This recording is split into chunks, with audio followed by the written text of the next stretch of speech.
Congrats on first bugger, penguin.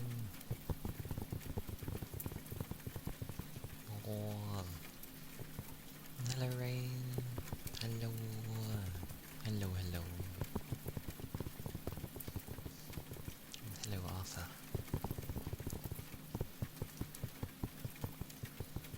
Yeah, it's definitely much warmer today, so we shall have these things. I made the rain ever so slightly louder to help cover my fans a bit more.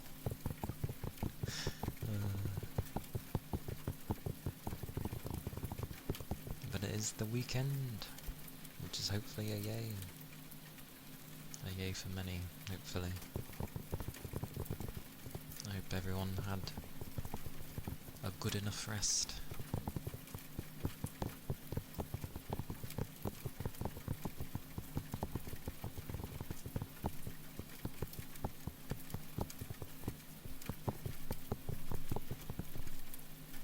I went to bed not long after I finished watching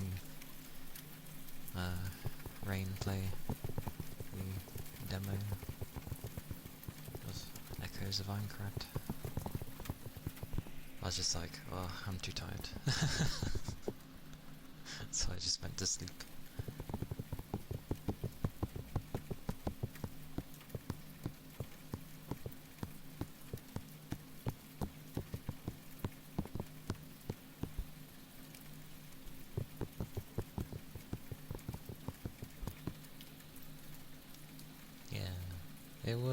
It was something. I stayed up like a tiny bit, and then I was basically just listening things to like make me doze off, but then I couldn't even be asked to listen to that, so I was just like, I'm just gonna go to sleep.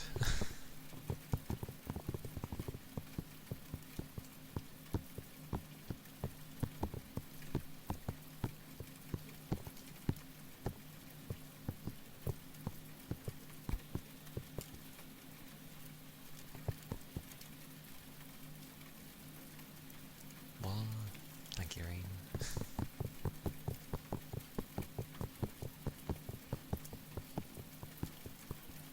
Oh yeah, it looks green, but it's more like teal. If you go by the bottom bit of the bright eye, but I can get that the rest of it looks green. They just very solidly went with a colour, and I was like, you know what? It took a little trying to fix the marking on my chest. I was like, I can't be asked to try and tell them to sort the eye. So I was like, that's fine.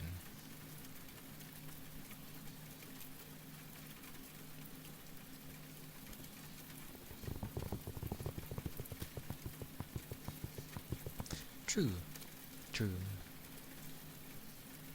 And yeah, the size of the map is pretty big. I'm just hoping like it's not all broken into quadrant segment thingies for loads of missions basically. Because I get the feeling it will be, yeah, you have those, but then it will just simply be, oh yeah, go wander off, go do things. I'm hoping it'll go that way, because then it won't be such a problem. Else it would be very weird to have made such a large map that is technically connected the way it is, just that when you go on quests, main mission quests especially, it's like, if you try going out of bounds, the game literally stops you and turns you around. So I get the feeling you will eventually get to wander around, just not in the prologue, because it's a prologue, and not on story missions, because it wants you to focus on the mission. So I'm hoping it lets you wander around, because it would make sense. If not, then holy balls. Then it's like finding the right quest to go to the area that you're wanting to go to, which is a bit meh.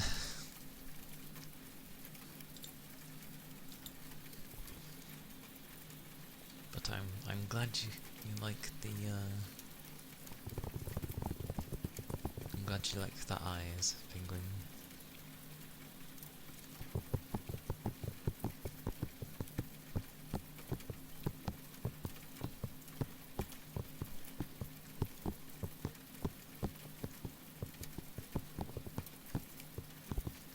It reminds me of when I used to at my like secondary school, high school, where someone would look at my eyes and then say, "Your eyes are green," and I was like, "They're not green. They're like blue."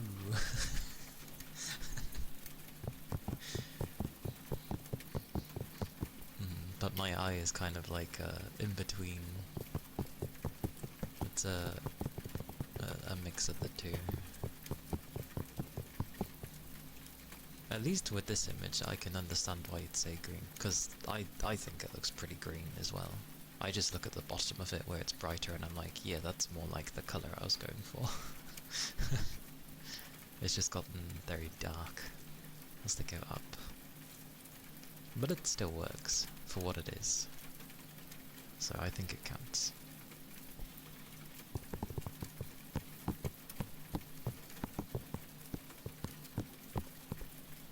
I think for what was left of the demo, because you just met Carl,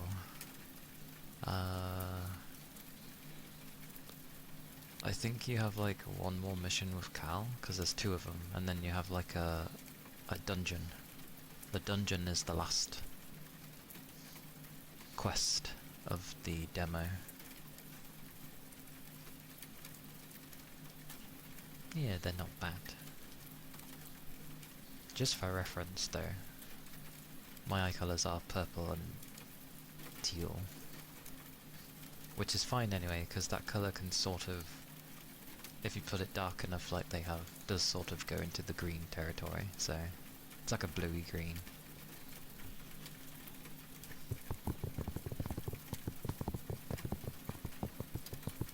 Yeah, you did make it far.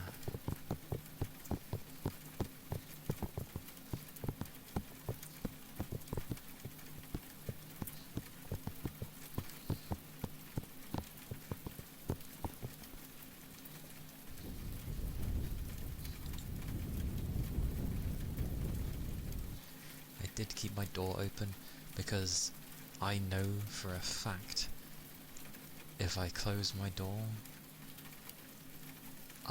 it's gonna get stupidly hot.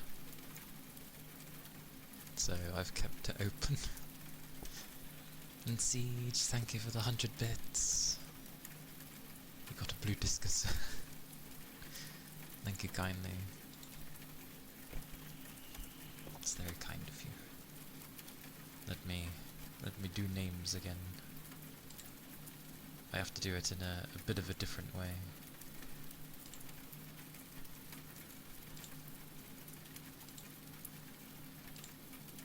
Alright, I'm there like, where's my keyboard? And I forget I can keep it in front of me at this point.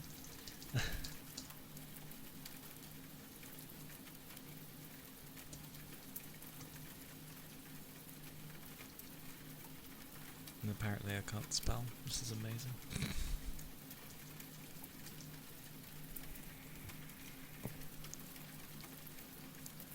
I do need my thingy-mabobby there.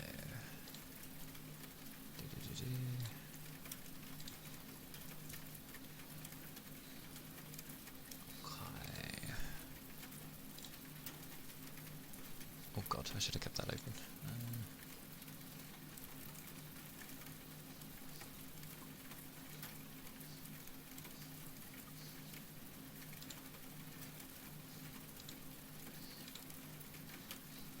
Gold.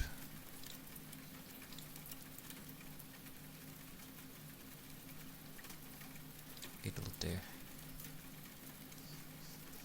Where is it? Wash. That's how I work it when I have this one.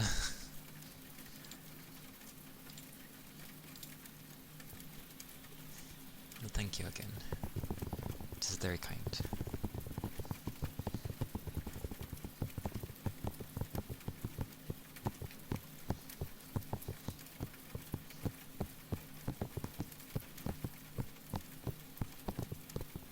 Although I realise I end up saying siege and my brain did go sieg. Sieg.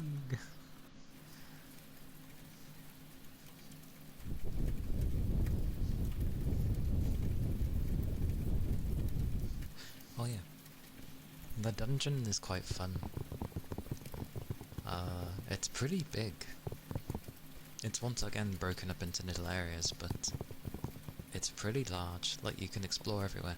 Although for some bizarre reason, you can beat the enemies, and it's not long before they literally respawn. Like, they're very quick at respawning the enemies, which is a bit weird.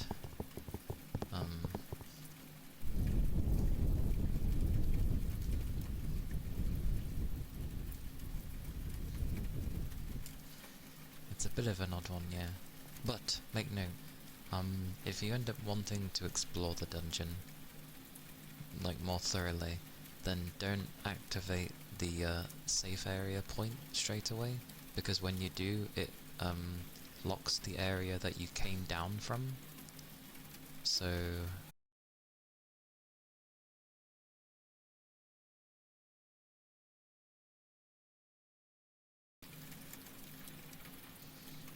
okay. Thank you. Randomly, don't worry. Randomly disconnected. Of all things, Windows popped up saying OBS is disconnected, and then it reconnected. Okay, that was weird. Well, at least it stayed going because the program itself didn't have an issue. That means that was weird. Okay. I will say, I think my PC still has some issues, and I'm pretty sure when I have hotter weather it affects it more. Fuji! Hello! Hello, hello. It be just an animated background, so there's nothing I can really do for it. Put ice? I wish. Just have a nice big giant ice block tower in my room to keep it cool. Relatively new, yeah. I've only used it a few times.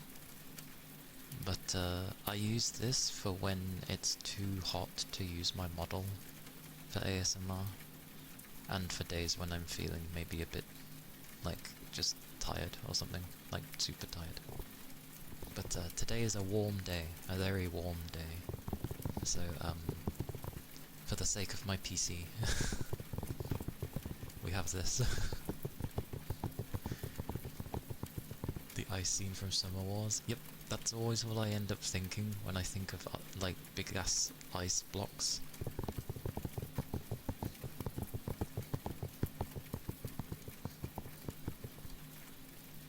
Ironically, Fuji, it took a little to get the like the marking on my chest properly done, because initially it was way bigger, which was fine, but like it was slashed in half. I was saying to everybody the first time I showed it, it was just like cut in half, even though I sent a proper reference of what it looked like fully on.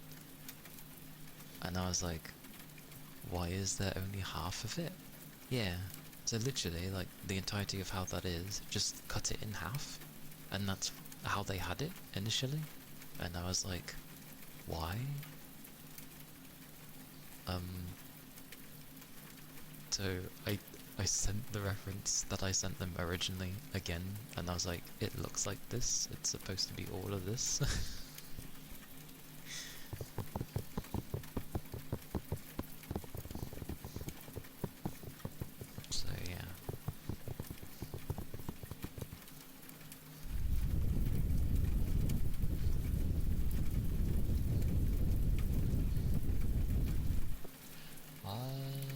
It was a your character here thingy from good old like Novari Studios thingy.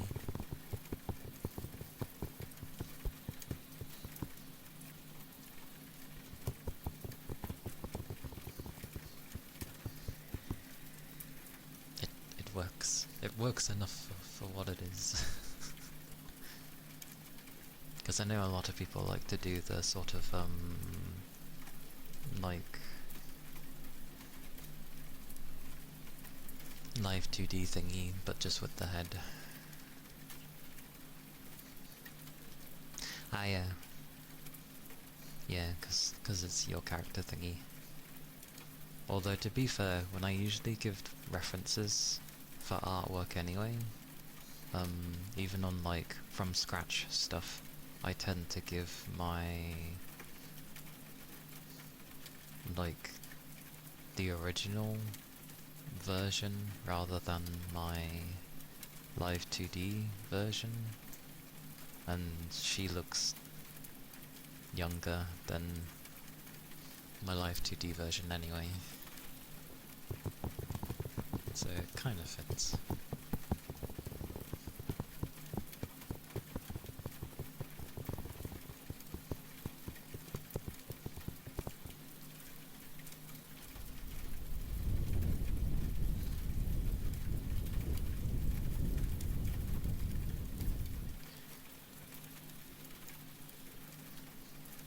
I would love to have a big block of ice there.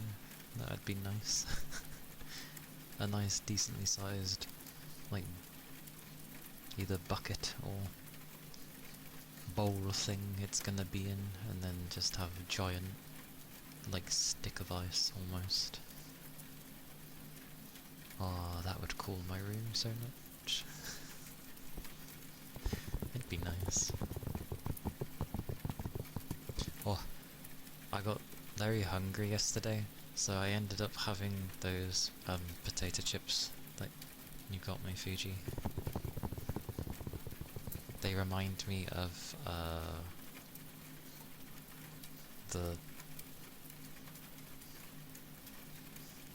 they remind me of things. the chicken fine thingy mabobby things that I rarely have, but they're nice.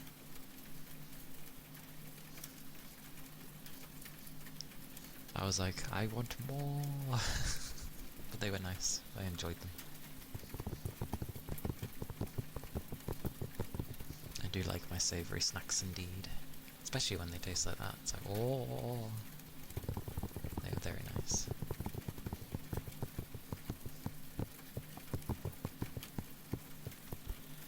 Yes.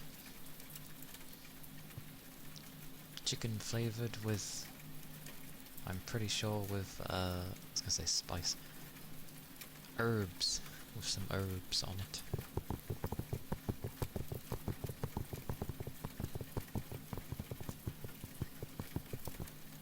They were just some potato chips. I like how I will use that term, because that's what it says on it. Because they're not from here, so I will call them accordingly. But if they were from the UK, I would simply just call them crisps. But yes, they were very nice. I was like carefully trying to open up the packaging and it wouldn't really open, so I was like, I'll peel it here, and I managed to peel it, and then I just peeled it the other way. It kind of ripped a bit of it, but it was okay. I was careful.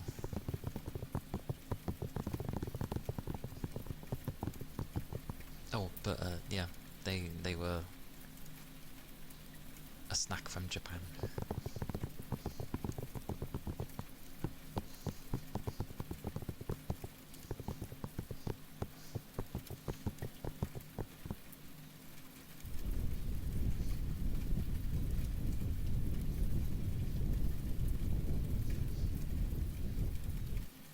Was it the spicy one? It didn't burn my mouth, so I'm gonna say no. Wasn't the spicy one the noodles?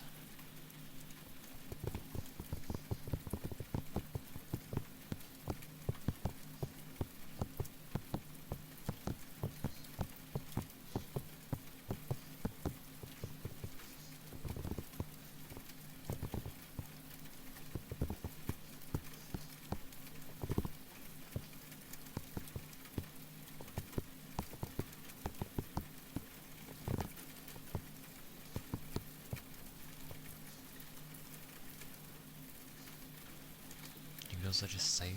Hang on, what have I got left? Let me check. Let me grab.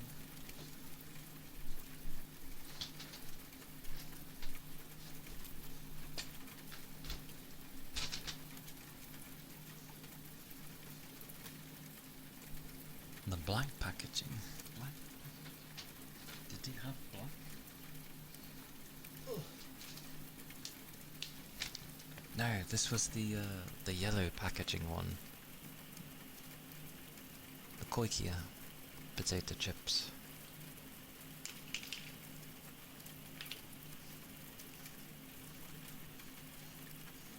There was one with red packaging then? Which one was black?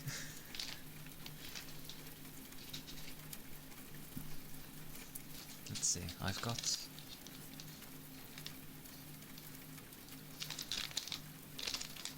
the red one. I got the red one. I think this one's like, I think this is sweets, judging by how it looks. I think it is, how it feels. Yeah, they're squishy. That's the sweet one. These are the noodles.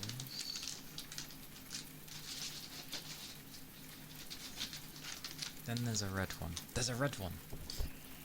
And it has yummy spicy on it. But it's red. Wait, black packaging, red letter? It's the other way. It's red packaging, black letter. Close enough. I haven't opened this one yet though. Yeah, it's got a, hey, what's up? Another long day? Just try our yummy spicy Karamucha and say hi. Hi! Then it looks like, what is that image? Looks like an old lady having a go at me.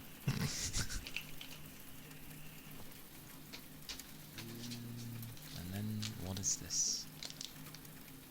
Oh yeah, this was the thing we like. I think this was the thing where you just said, just use, or have one. The Ramune stuff. The soda tablet thingy.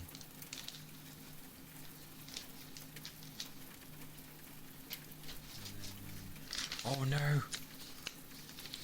Fuji! I've kept the Kit Kats in my room! And it's really warm! Oh no!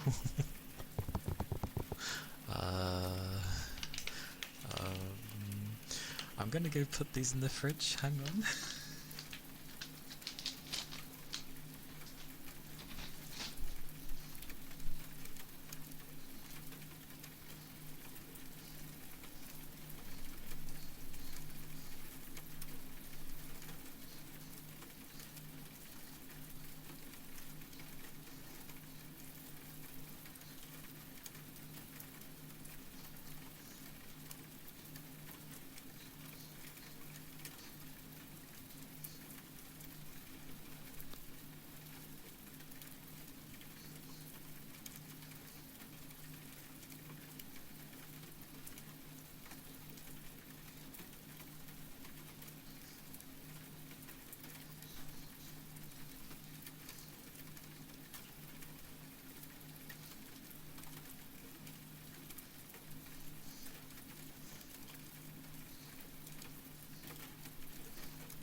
It's okay. We have two fridges.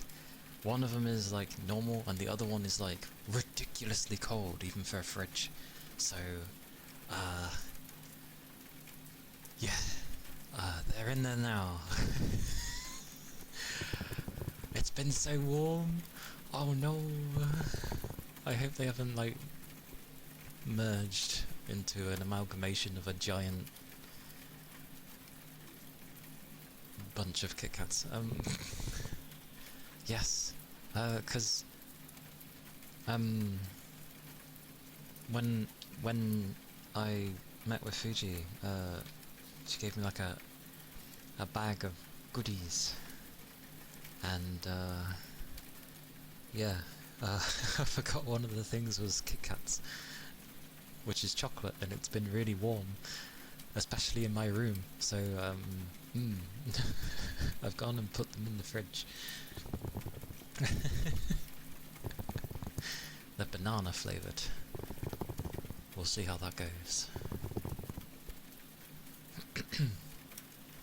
Hey Ishmael, hello! It goes well, thank you. I hope you're doing well. Hope you've been having some good sleeps. Thank you. I'm glad you like it. That's bananas, oh dear. And while I went to the fridge, I just grabbed a drink. This may be loud.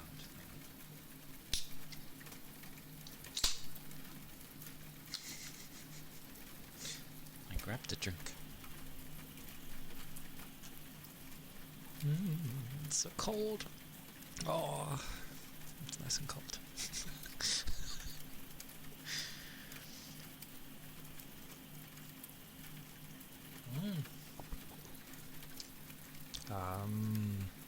I got my glorious Alka Pop. So basically, the blue WKD. Which has what?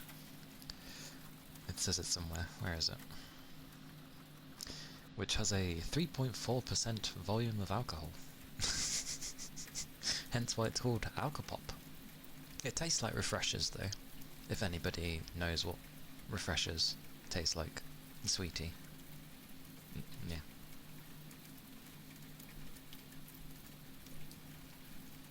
Oh wait, I wonder if I can make it bubble. No, it ain't gonna work. Hang on.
Okay, close. It's alright, people's phones not working properly.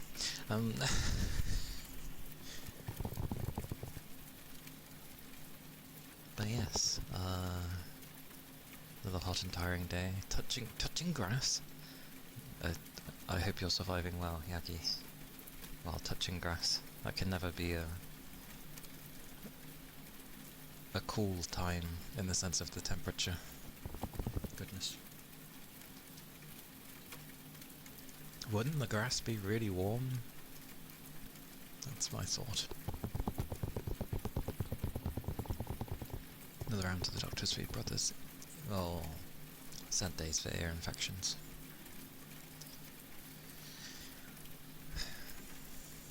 They're working you hard in this weather. Goodness gracious. Well, good job for another round. Good job. Make sure you have plenty of drink. Especially if you've been outside. Don't know why I said if, when you have. My wording. When you have been outside. There we go. It's alright. I don't know what it is. Every time I open one of these, I feel like I have to drink it quickly. This is like the only time I also drink caffeine, because I know it has caffeine in it. Carry a water bottle. It's better than nothing. I'll take it. I shall take it.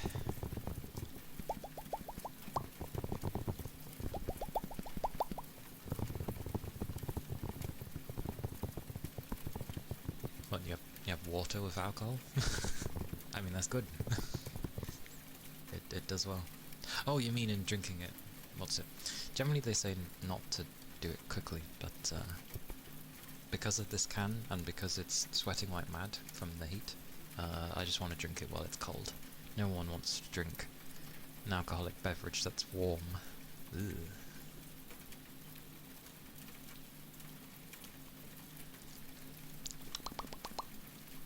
Oh, it's good for doing that though.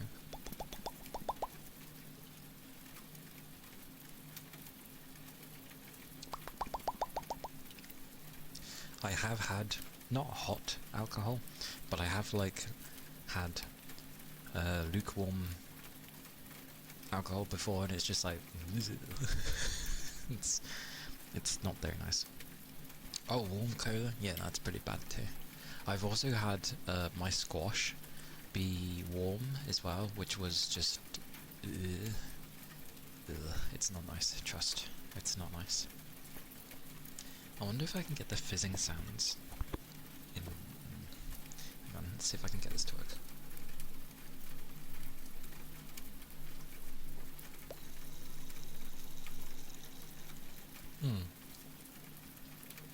It's a bit hard.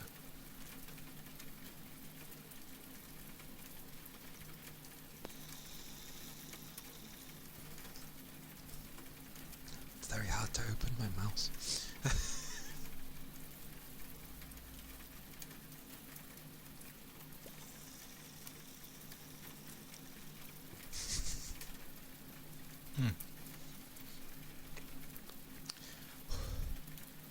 Goodness.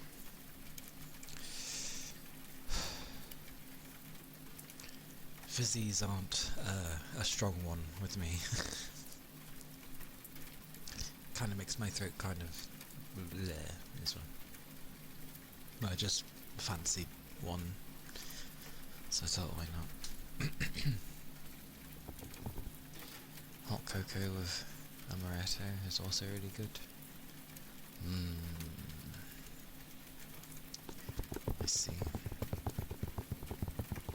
When it's warm, you feel like you're tasting metal.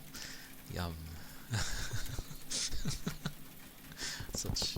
Such hot metal.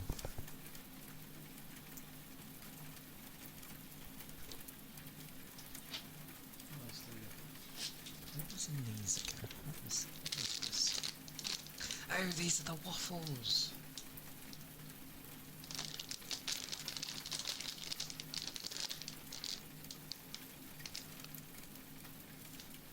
The Dutch waffles, which have caramel in.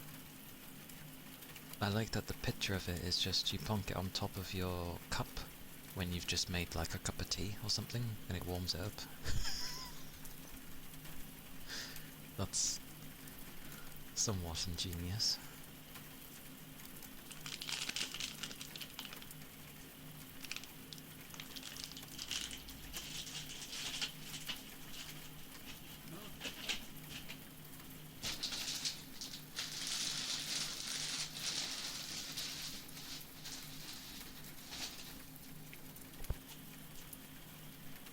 Those sweets are chewy. Noted. I assume because of the caramel.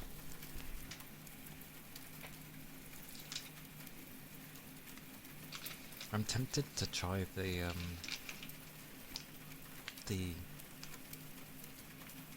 slightly spicy stuff. I want to know what they're like.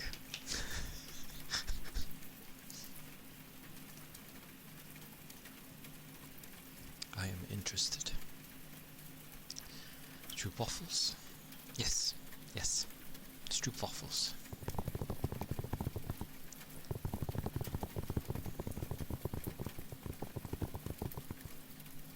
Yeah, I was given some of those. I have 10 of them.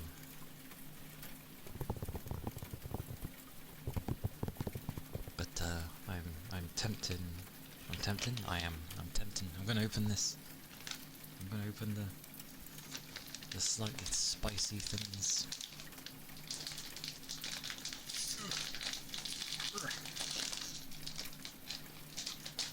Oh, there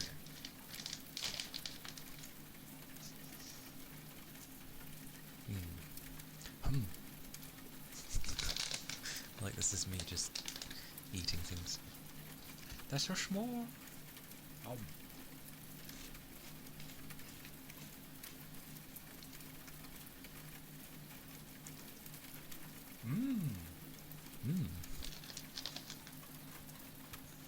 Yummy, spicy. Definitely nice. Yummy.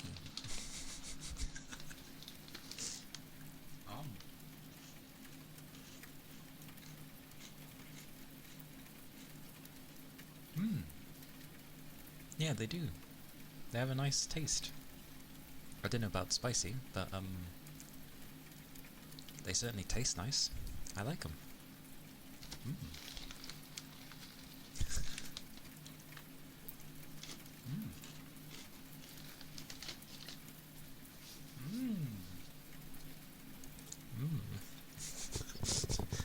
Sorry. They are very nice.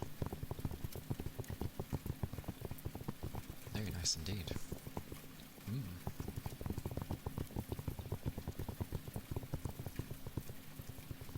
Yes.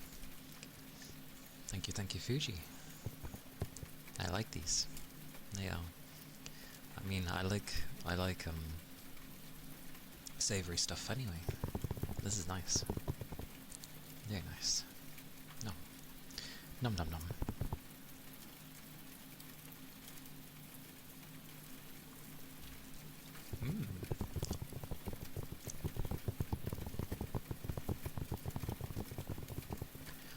I'll say my towards fizzy drinks, the only downside is because my body tends not to deal too well with them.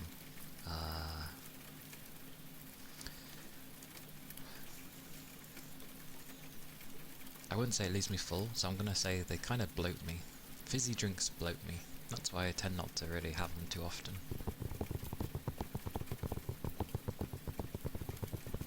But this just felt so cold, I had to have it.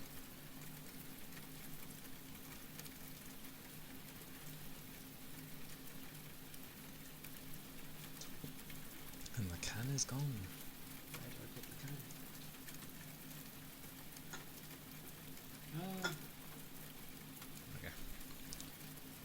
Okay, yes.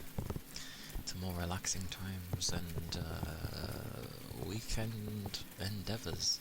Yes, yes. While I keep... I must eat more. Give me a second. Oh.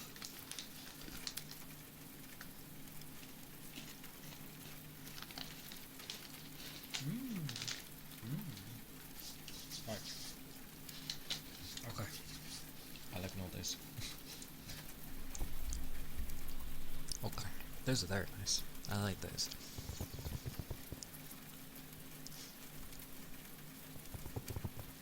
Laurie! Hello! Hello. Welcome in. I hope you had a good rest. I'm curious about the other stuff, but I'll try and leave them alone.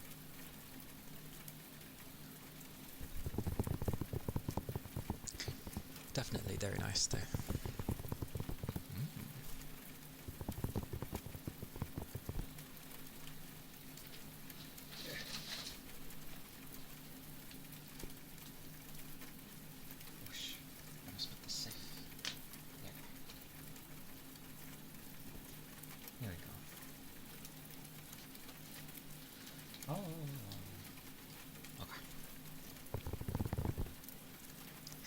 Way too hot to sleep, and then wake up because of a storm at 3 AM.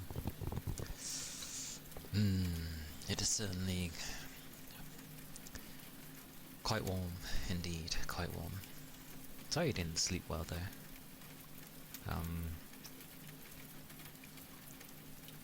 Yeah, when I tend to go to sleep, I leave my ceiling fan on, but I have it on its lowest setting, else, like, you know when too much cold air kind of hits your stomach, it can leave you feeling like you have a stomach ache or something. It's not, it's just that it's cold. So yeah, I have it on its lowest just to blow some air on me, and I set it to like a 4-hour timer. I'd have it set to 5 or 6, but I don't have an option for that. It's either like 2, 4 or 8. Raven! Hello! Hello Raven, welcome in. How are you? Did you manage to get some good rest? I hope so. Hope you're doing well.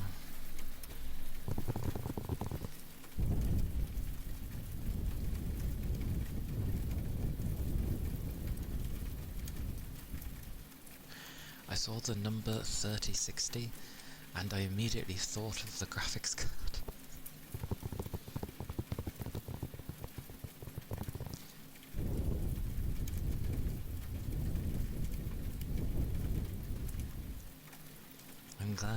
I'm glad you had a good rest.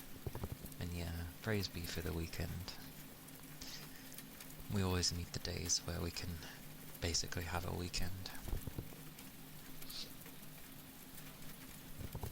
Hello Sorbs.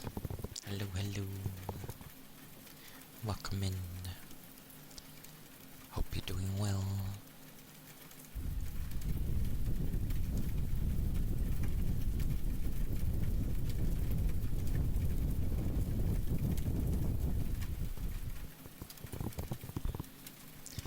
I had a nice bath today.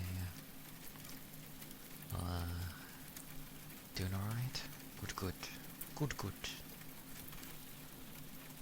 Always nice to hear.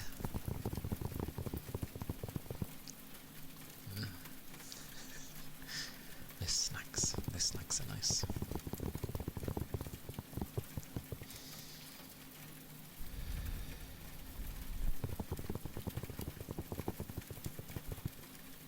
Hey Red. Hello. How are you doing? Googly moogly. Indeed. Googly moogly. Just envision me shaking my head. It's good enough. Oh.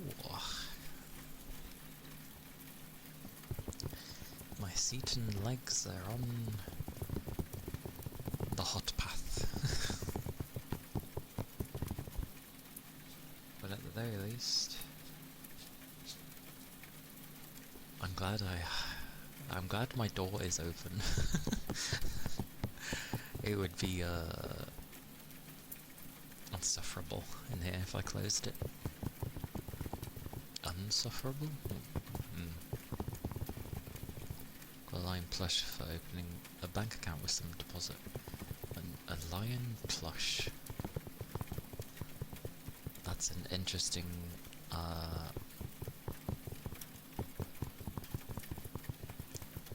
benefit to be given.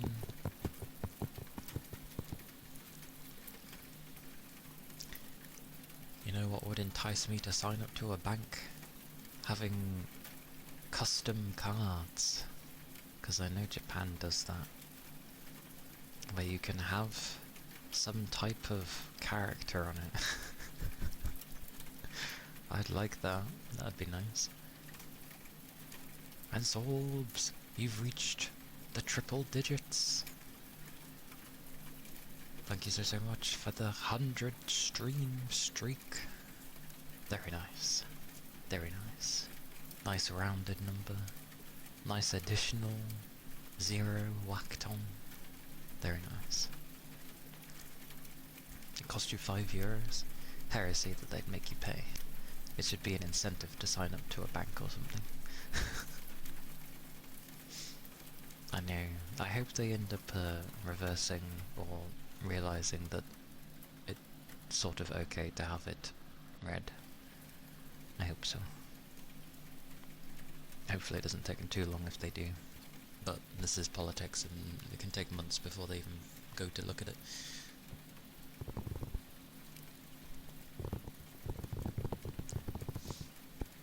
Would indeed be cool. Definitely, Raven. Definitely. 1,000 stream in 5 years or something.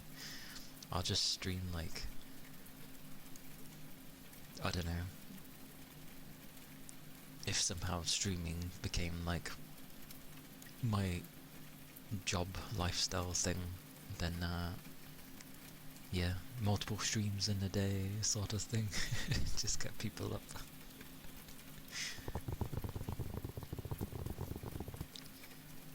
There's a bank here that partnered with Manchester United, of all things Manchester United, so you can get your card with the team logo in the middle. Wow. I guess if you are a Man U fan, that's probably great.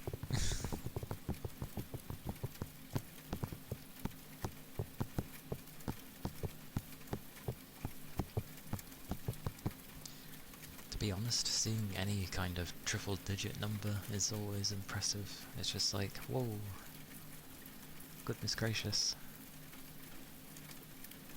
You are to receive one in a few days, I see. Well, at least it will have a distinct look rather than a typical card, so...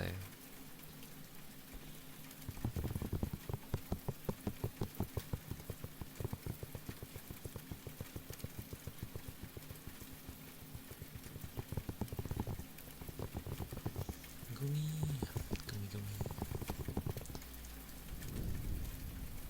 Triple digits in channel points.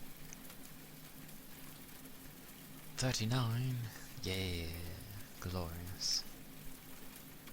Or 399, or 393, like, as long as there's a 39 somewhere in there, it's good enough. 139, yeah.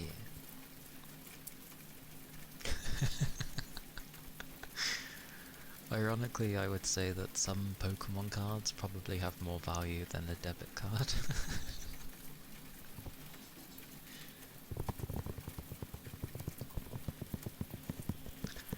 204?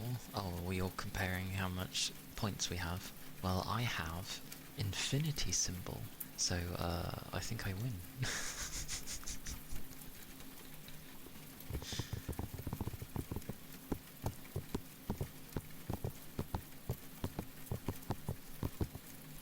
The big mystery redeem. I'm slowly working on things for that.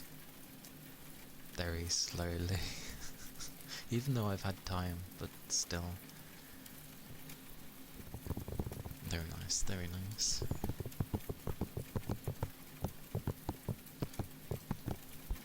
Yeah, I need to get more things together for the mystery redeem. My infinity points.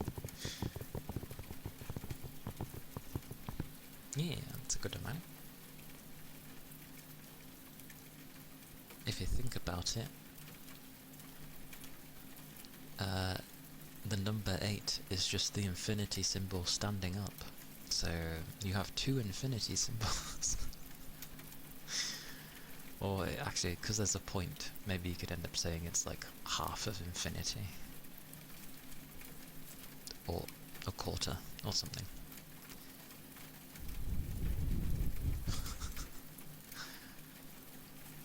Save them up, Red. Save them up. They will be useful for something, Lord knows.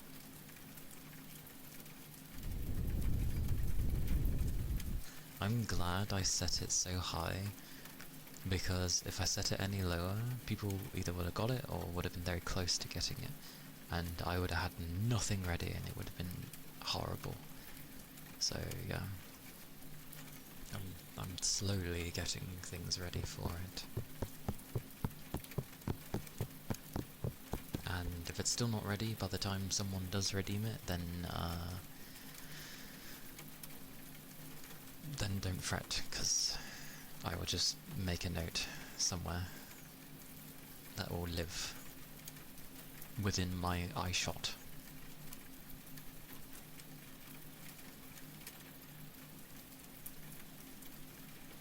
Yeah. I didn't work it out for a tier 3 though. I didn't even work it out for a tier 2. Which is what, like, Sal is on. Sal is on, like, a T2. I worked it based on just a bog standard sub.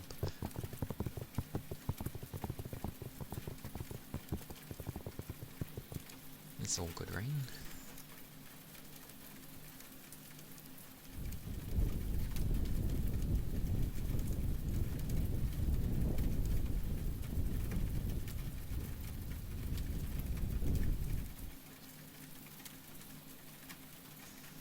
This gives me more time to, like, gather things up, because I have a few things that I'm working towards to get ready, and then anything else would be, like, additional.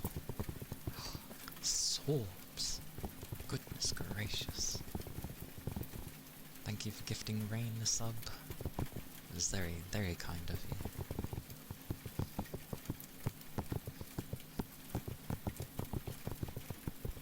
Look at that. You have tails? Oh.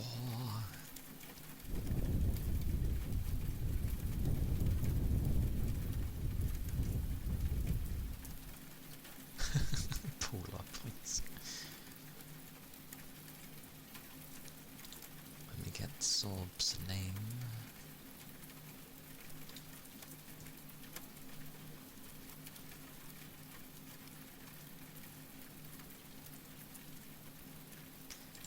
Okay.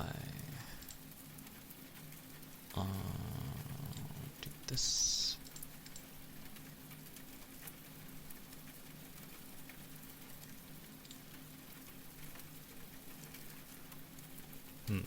Oh, because I had to move things down, I see.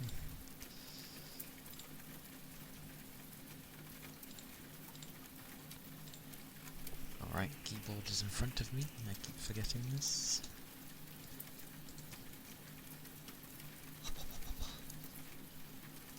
That is indeed a habit.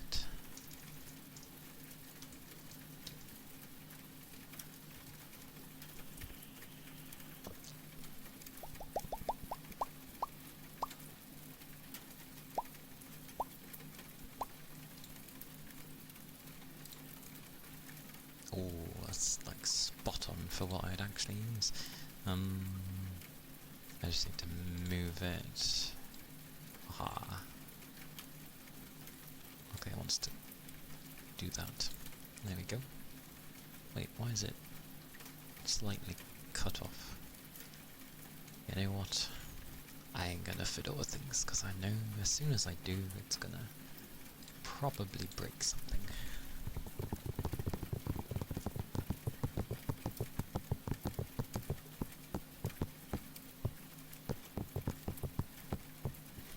And look, you're all by the shiny star.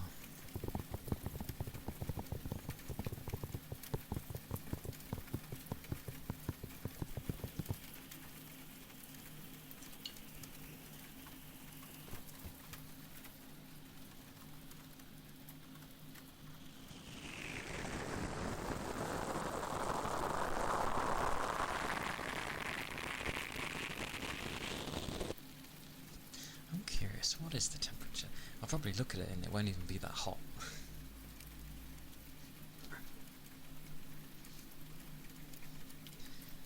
But it doesn't say what the temperature is in my room, it just says in general what the temperature is, so I'm just gonna add a few. What is the temperature? I call shenanigans, there is no way it is that temperature. It says that it's like 22, which is rubbish, because it is certainly not.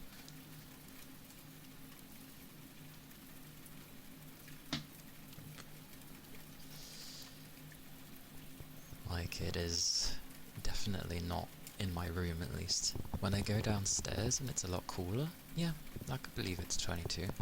Entering my room, though, is a noticeable difference in temperature, obviously. So I'm going to add like 5 degrees or something. I'm probably more like 26, 27. Because there's no way my legs would be feeling like this on the chair. I know it does. And then you have as well that, like, all of my electronics that's in my room. Yeah. Like, my room's just naturally hotter. It feels closer to 30 with how things are. Like, things are trying to stick to me. My clothes are trying to stick to me, so it's certainly a lot warmer. But anyway, we shall not suffer the thought of heat. We shall just be thinking, ha, it's the weekend. Woo. That's what we shall be focusing on.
Doing good, thank you. 'Tis the weekend, so happy days. Hope you've been doing alright and getting some decent sleep.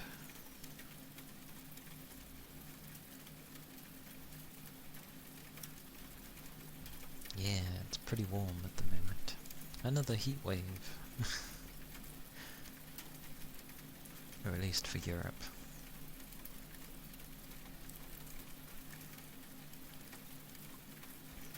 But we're getting like the edge of it over here. Gotta work on Friday. Friday's quite a while away.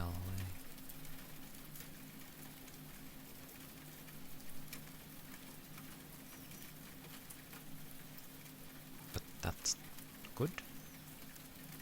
Unless it's a really stupidly hot day for you. In which case, try and keep a drink on hand, or some sort of liquid.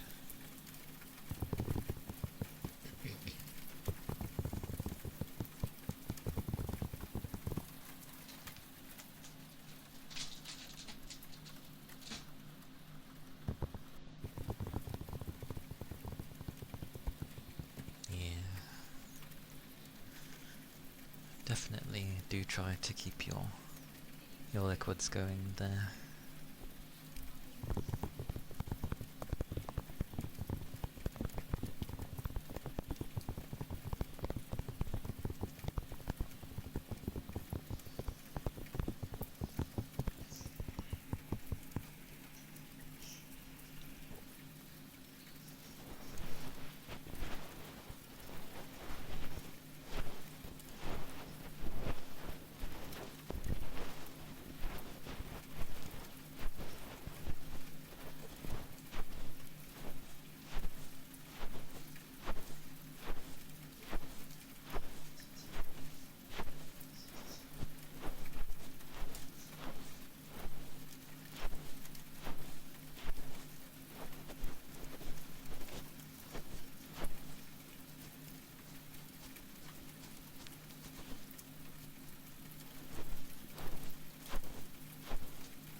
Okay.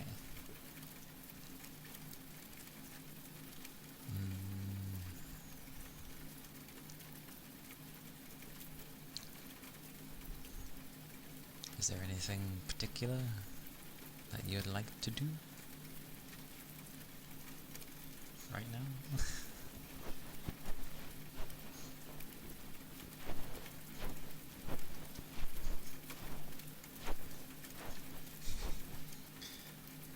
You want to cry?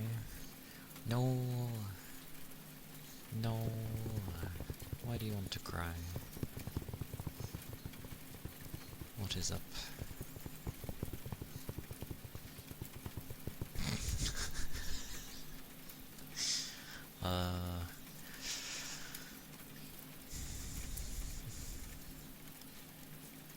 Both.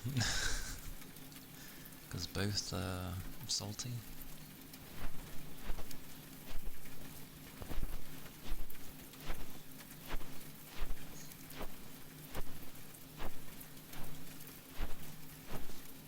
That's true. Yeah. Make some money while you're doing another year of college. Not a bad idea. Money's always needed after all.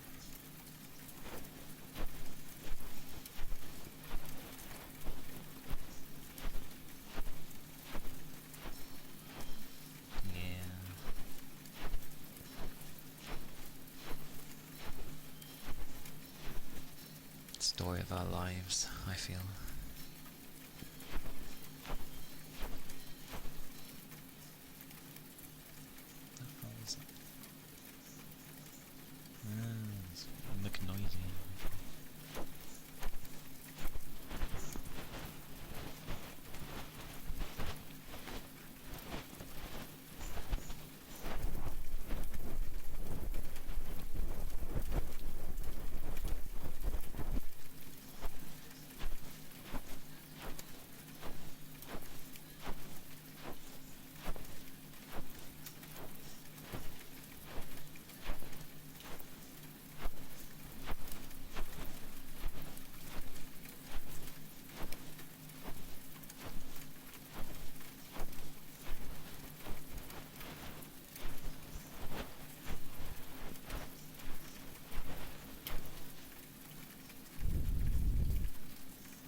only thing you can do with those is just keep persisting.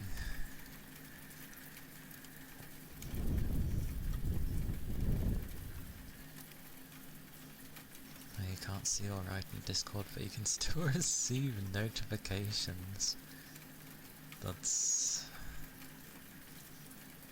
yeah, that's interesting.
Yes, definitely make sure to keep your liquids up if you are having hot weather. And in general, anyway, you should keep your liquids up if it's been a while since you've had a drink.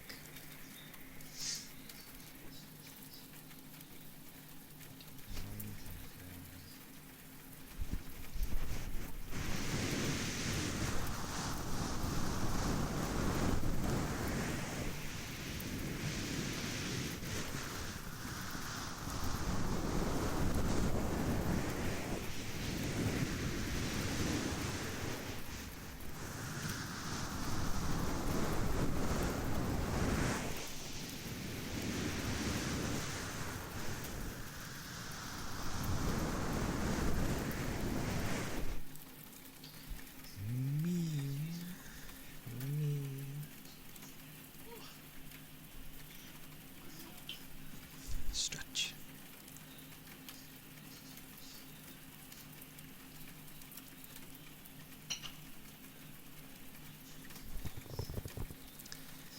Thank you.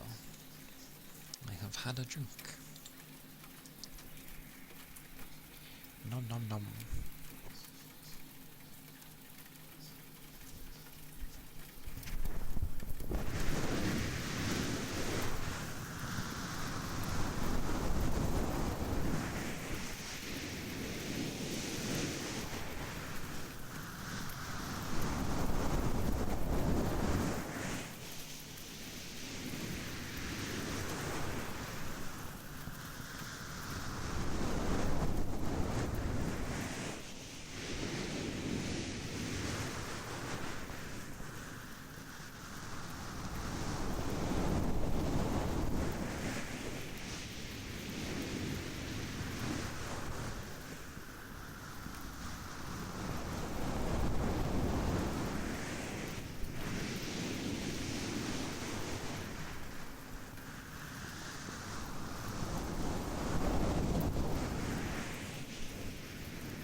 such 3-stream streak. Hello Capricorn. And understood. All of the lurking. I've ended up closing my door because I keep hearing the stupid stuff from downstairs, so... Beep from my fan, by the way. I'm upping it, so... it's not as bad.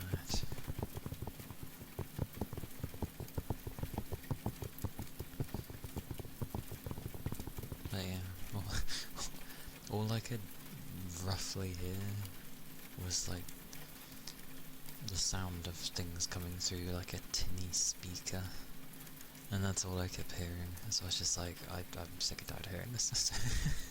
So I closed my door. I'm sure I can manage another hour, just about, with my door closed.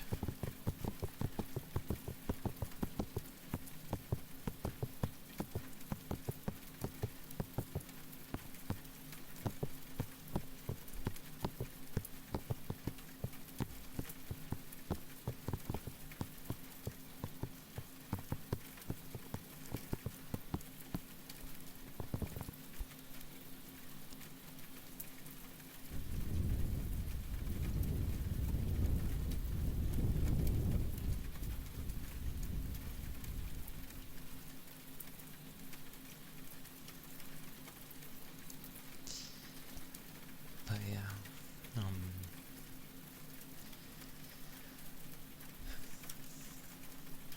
yeah, yesterday when I was watching Rain play the demo, I was trying not to talk like too much because I didn't want to keep distracting them, and I wanted them to focus, or be able to focus on the demo,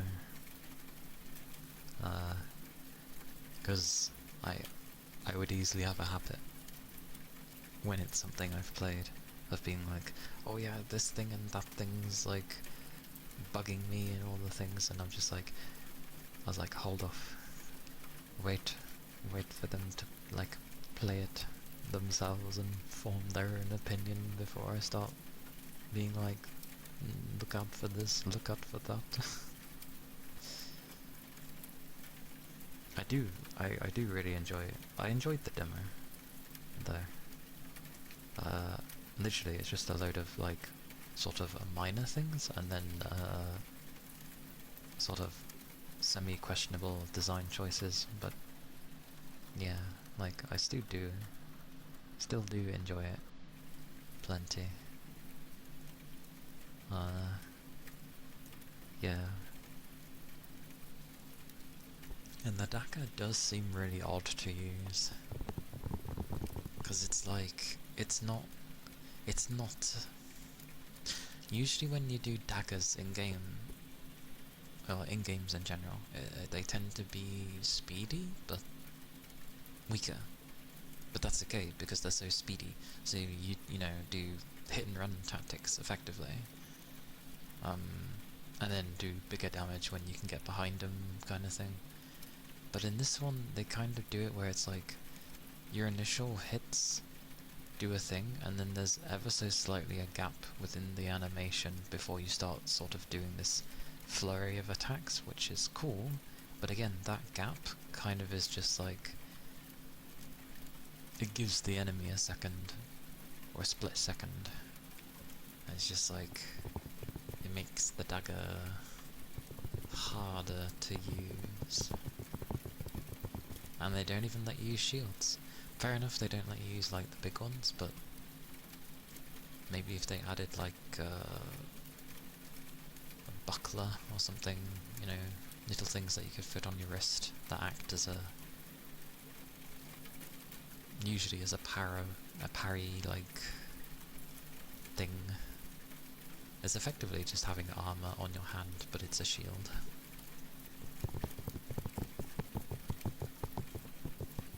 But yeah, very strange. But the rapier is, I like it. It's speedy enough. I don't really touch the heavy attacks, but it's quite speedy. You can still do the whole pokey poke. A lot of its combos end up having an end segment where it pulls you away from the enemy, which usually would sound annoying, but it's actually really useful because there's so many enemies that like to either have a go at you or do like an AoE of sorts. So being able to poke and then hit them again and do a backflip away, it's like it's helpful.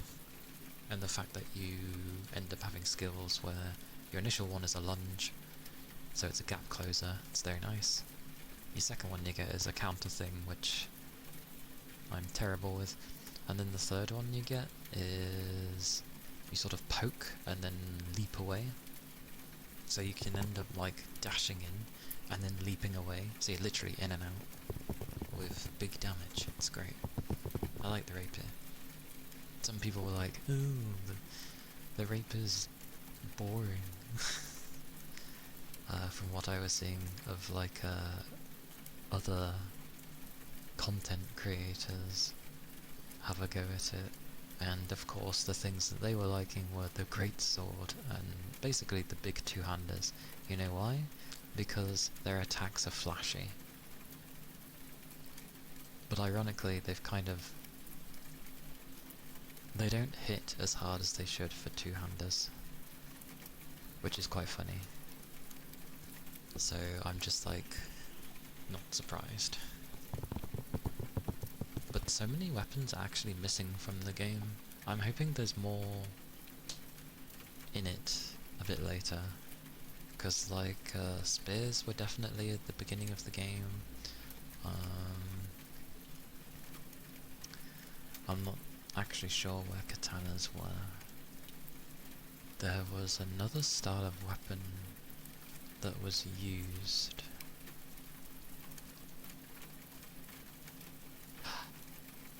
If you want to go by progressive, which obviously has sort of rewritten the original, so as far as I'm concerned, progressive is the actual stuff.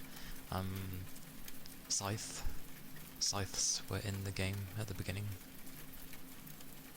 although Mito was added in just for that film, so I don't know if it counts.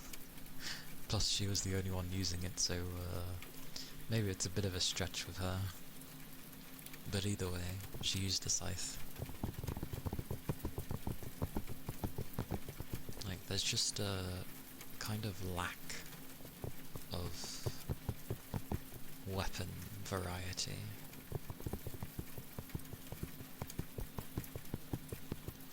Because the sword is okay, the rapier is good because I like it, the dagger it seems to be so-so for people.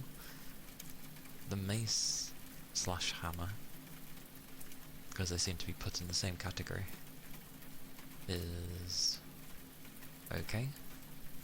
From what I was seeing of, because every weapon has its own sort of like benefit to it, like a passive. Every weapon has a passive, and from what I was seeing of the hammers and maces, they were having some really damn good benefits, so they might actually be very good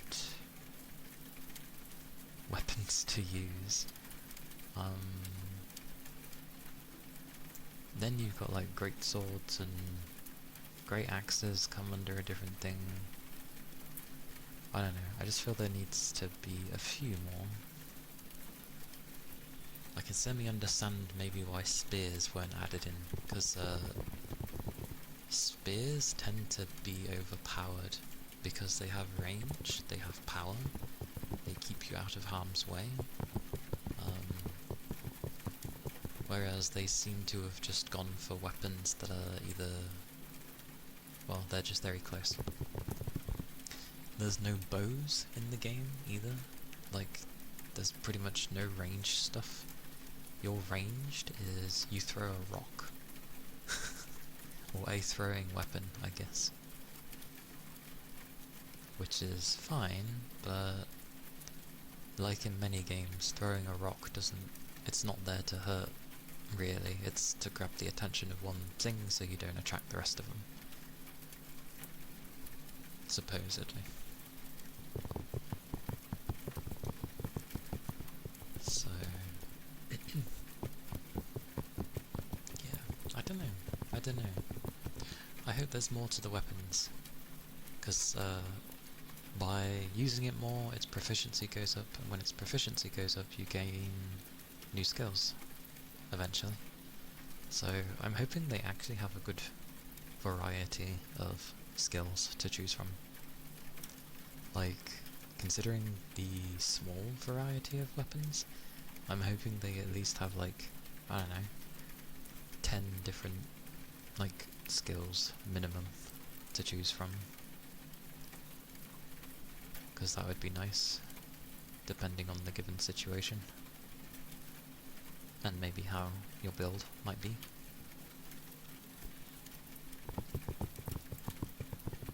But for how mine went in the demo, I was getting a lot of things where my normal attack was to be improved, and my dodge invincibility windows were bigger.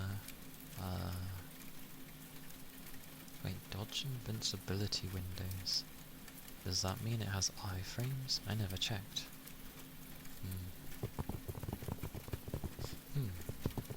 I wonder if it has iframes then. But, from what I was seeing on the stats screen of where you can, you know, make your health, SP, stamina go up, from what I was noticing, even if you put a decent amount of points into HP, you don't have that much. For example,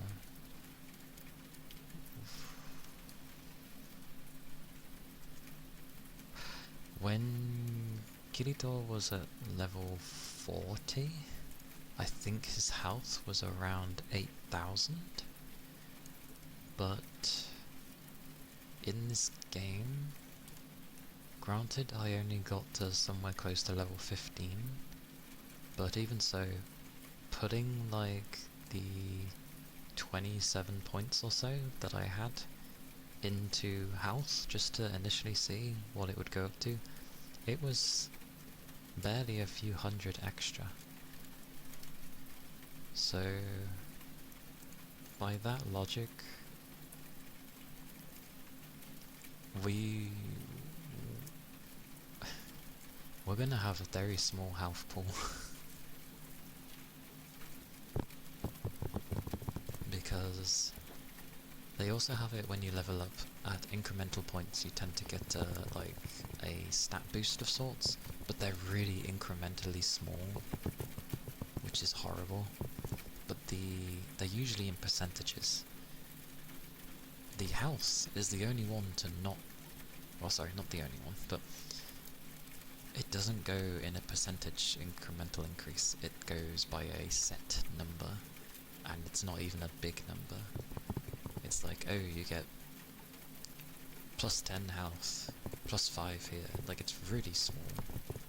And even if you got it maxed out, the most you're gonna get boosted is barely like 100 and something. Obviously when you level up the stat, it's increasing the health by a bit anyway. Those are just like bonuses on top of what you're getting, but I feel like we're gonna be in the low thousands if we're lucky with our health, and that's if you focus in it. So I think most people are gonna be below 1,000 health.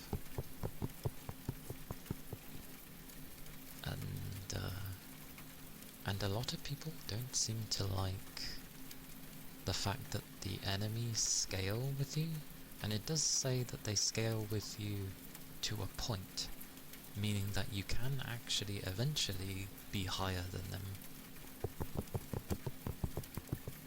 But I don't get why people are against it.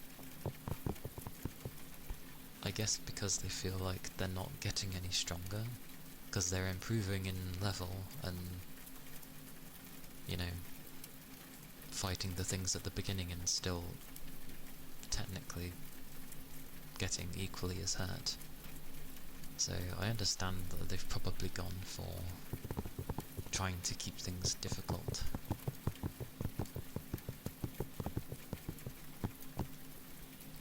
But it's potentially an odd system, just because level difference meant a lot in Sword Art.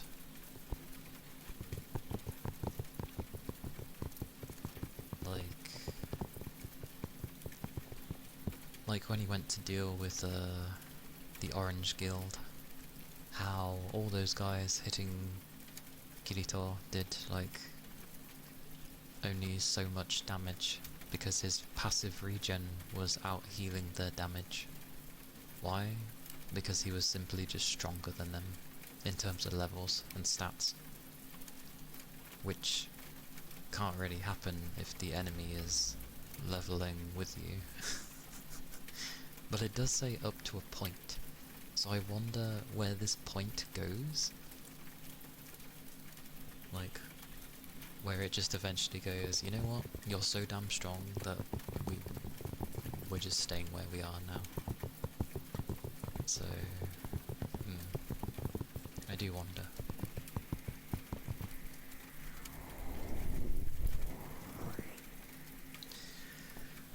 I do debate whether to play on stream as well, because I want to play on the death game mode, but as we all know, I for some reason play atrociously when I stream.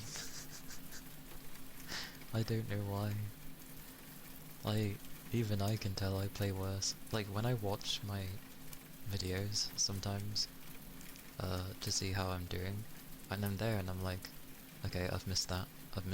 Like I know watching things is different from playing, and you can easily spot things, but even so, even I'm like, why the hell did I do that? What's wrong with me? Why didn't you do this?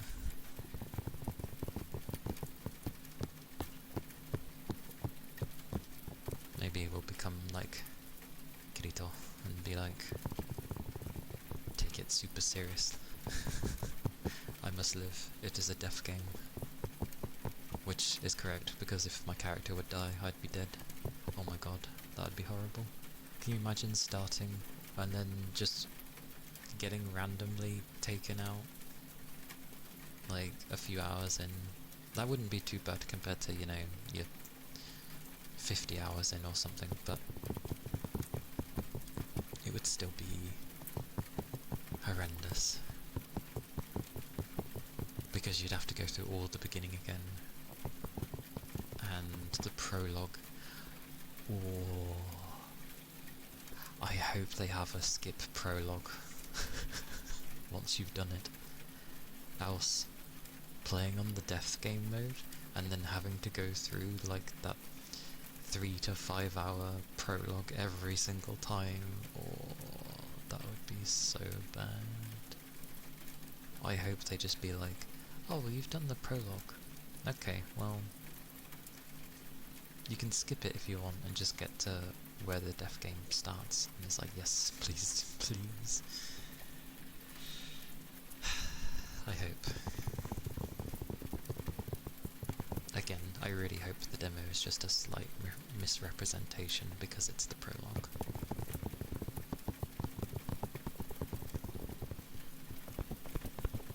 It is not uncommon for a Japanese game to, you know, sort of have a very slow start and kind of like very a fixed start, I should say. Welcome back, Rain. Welcome back. I was just blabbering on about Echoes of Aincrad.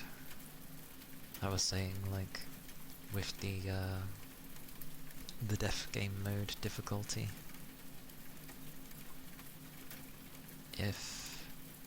because obviously if you die, then you'd lose your character.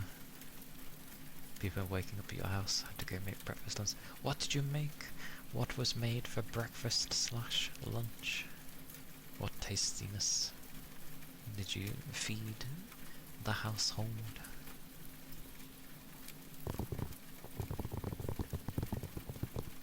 I'm curious.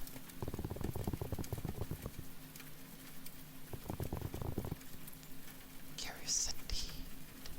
Yes.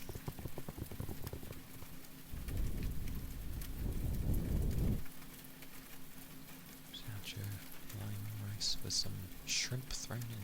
Ah, okay. Okay. Yeah. Hope it was nice.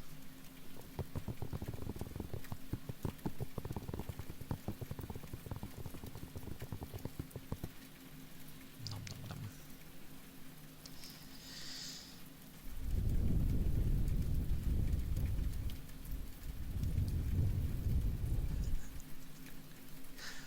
The talk of food. Food always makes people hungry, especially when we talk about it. It's quite funny.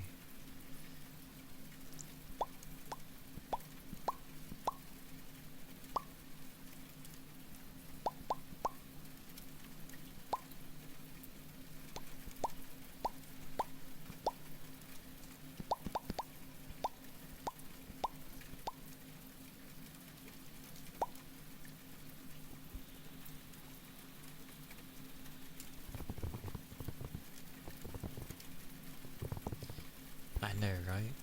It's probably because there are some certain changes in the, specifically with the death game mode, because it's gonna be the hardest difficulty.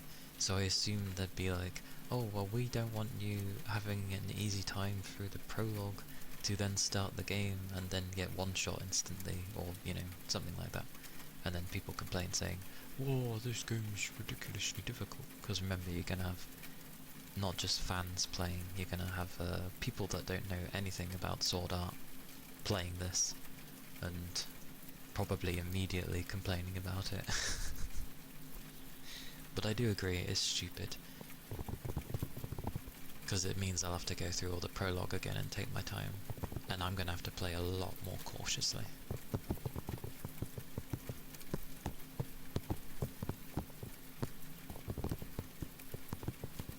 I do wonder how the damage will go for getting hit once. Like, am I gonna get hit once on death game mode, and it's gonna take like 3/4 of my health? Is it gonna be that bad? I hope they haven't scaled it that way, because that will make it so difficult.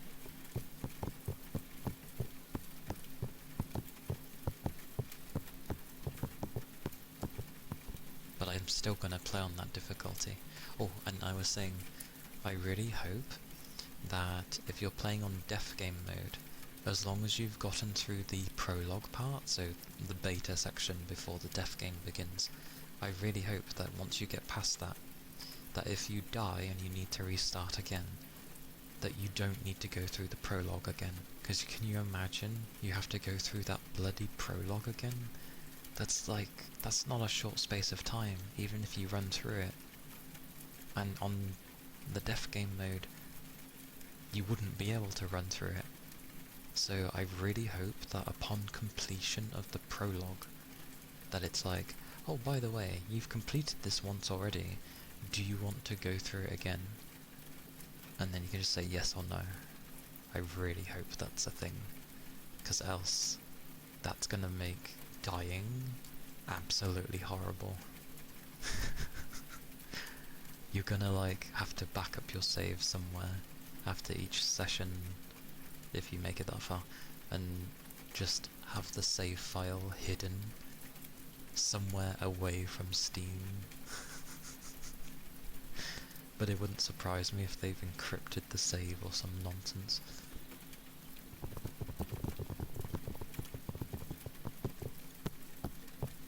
Or better yet, just make sure you turn off the Steam, like, upload thingy for the save, and manually do it every time. So if you end up dying, you can just close the game and go back.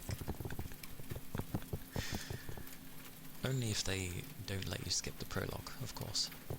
I mean, heck, you could die during the prologue. Dear Lord, you could die during the prologue. That would actually be a nightmare. I can't get past this bloody prologue.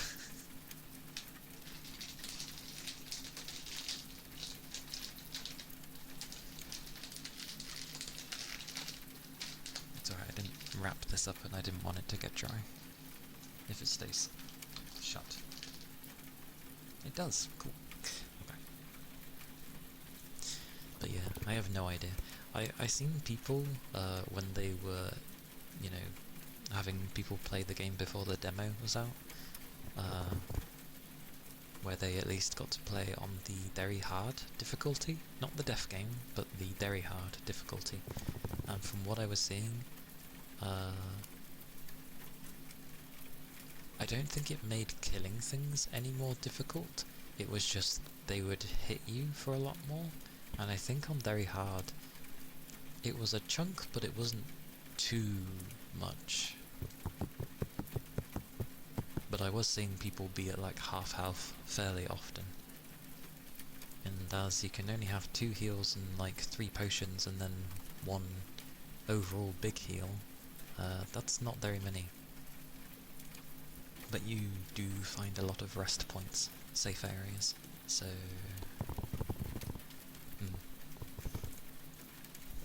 we'll see. I just really don't want the death game to be like, oh, you get hit by a ball once, there's 3/4 of your health. I'd be like, right, so I can only take basically 1 hit. I really hope it's not that bad.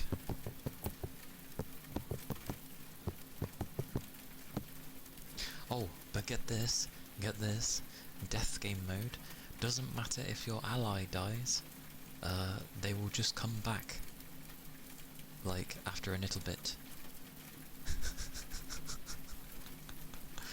So your allies can't die, meaning there's no repercussion to, like, sacrifice them. You know, where you'd be trying your utmost to make sure you don't die and they don't die, because they're integral to the story. So they suffer the Skyrim thingy of, you can't kill this NPC because they're important.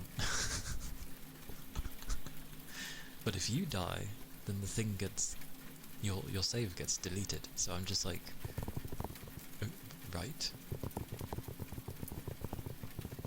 Yeah, from a game design, I understand it, because the AI is going to do something silly, and all you can really do is tell them to either hang back for the switch, or to, like, go free-for-all. But yeah, narratively, it's like, well, I'm just gonna sacrifice my partner more often than me, because if they die, it doesn't matter. Oh, and this is just a rumour. This is just a rumour, but apparently, on the death game mode, there are special enemies that only spawn on this mode. So, like, potentially, there's like special bosses that will only spawn on the death game mode, supposedly.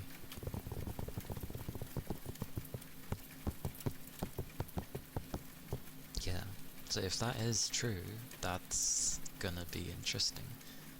Because that would almost mean that they're basically, in a way, rewarding the players if you beat the thing for playing on the death game mode. Especially since you can just set them to run off and attack things. Yeah, I was doing that more often than not with Yori, where I was just like, go off and, well, go in free-for-all mode. But more often than not, the bugger I was right in front to go, like, attack, they wouldn't attack them, and they would run off into the distance, going to attack some smaller smaller enemy, and I'm just like, no, what are you doing?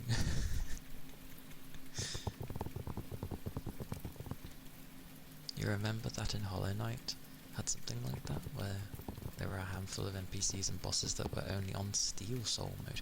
Oh, okay. See, that kind of stuff is interesting, I find.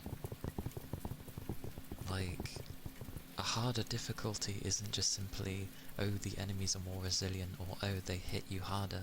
It's like, no, there are some actual little differences in this difficulty mode. Like, fights that can only be done on the harder difficulty, which is cool.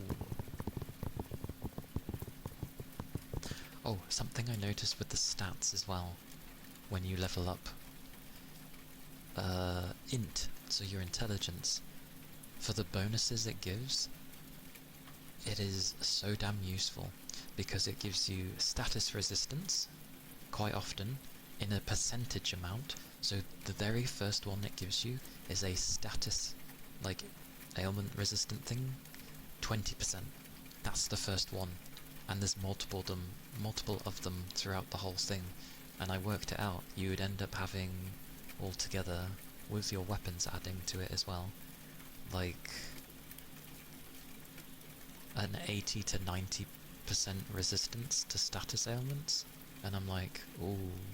And considering how when you get paralyzed it lasts for ages, like, it's interesting. That's obviously with all of it added up, because they made it a percentage amount that it gives you. The other stuff in there was like small experience boosts, like 5% extra experience, 5% extra money. And then there's one where if you have 30 points in there, it had a thing of like +1 item.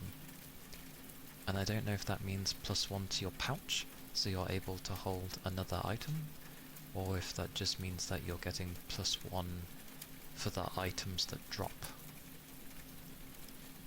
And another thing to mention is that your items that you use are linked to intelligence.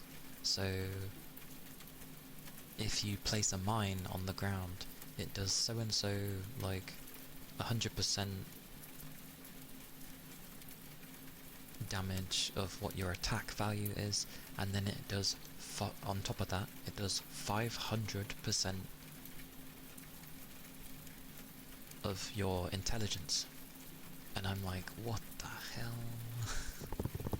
Like, intelligence seems like it potentially might be a very broken stat, but you can't really hold on to many items, so it's not gonna be like the most useful.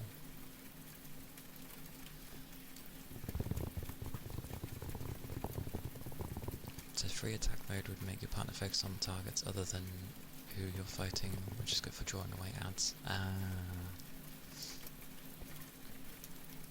I suppose it is, but when I'm battling an elite enemy, I don't... Basically, no more enemies were on us, and we were right in front of the elite enemy. You'd think it would go for what's right in front, instead of ignoring it and running off to go chase after enemies that haven't even seen us yet. My chair was loud, sorry. It's pretty crazy.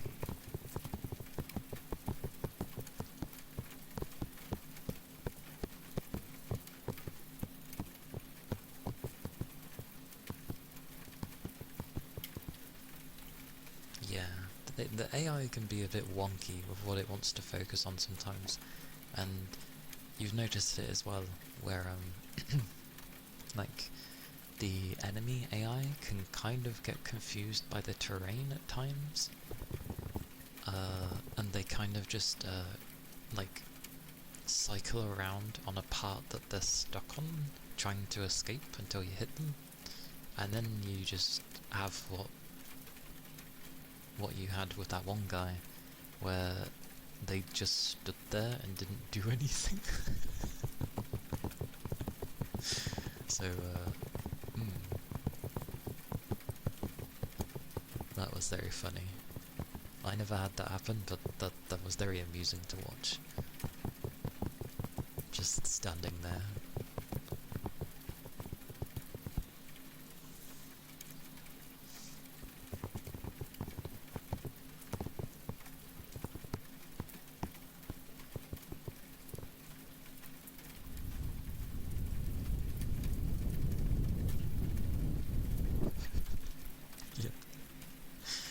Hey, we'll take those.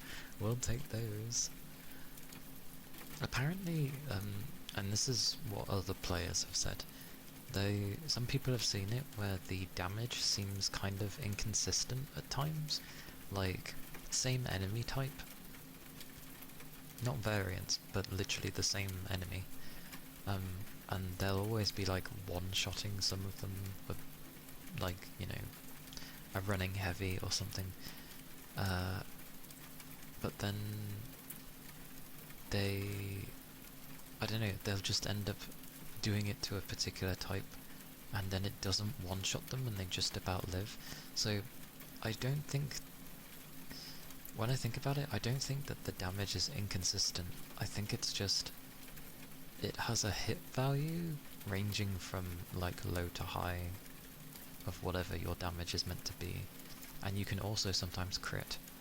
So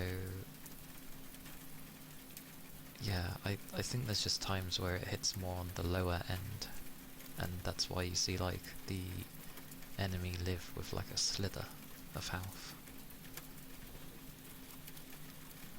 The part you had most difficulty was with the switch mechanic, which is funny because the whole thing is centered around the switch mechanic. A bunch of times you dodged and your character called out switch, but nothing happened. I'm not gonna lie, I rarely use the switch mechanic. But I did notice that when you were doing it, yes. Like, you were switching and he was kinda just like standing there. And I'm just like, oh sorry, I say he. She.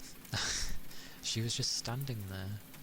And I'm like you weren't attacking at the time because obviously it's a switch. And they're just sort of walking into the enemy.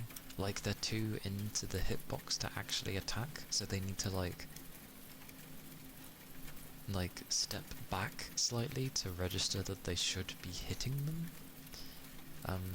I just kept switching to free mode more often than not, because more often than not they would actually attack in free mode. I'd only switch to switch mode when I wanted the free mode to build up a bit more, because you're supposed to change between the two. If you notice, when you put them in a set mode, you'll see that there's a tiny bar around the mode that they're in, and that goes down, or does it go up? It's one of the ways. I think it goes down when it's being used, and when it's empty, there'll be like a little yellow bar around it, and when it empties, that means that they won't really do anything anymore, and that they need to switch to whatever. So that's the only time I would switch out of free mode, is when it needed to charge again. Yeah, for some reason the tactics, as it were, for what you want your AI to be in, your NPC, sorry, has a like duration limit, and you're supposed to switch between the two modes. So potentially that could be why they were standing there, if they were in the switch mechanic for too long. But even so, but I can't remember because I didn't really I wasn't looking at their bar at the time. I was just wanting them to hit the enemy so that they could take the aggro from you. Because you switched and it was like, switcher! And then, like, they didn't do anything, they didn't hit them, they didn't do an attack, they did nothing. And I'm just like, hit the boss, goddammit, so aggro can be taken off of you.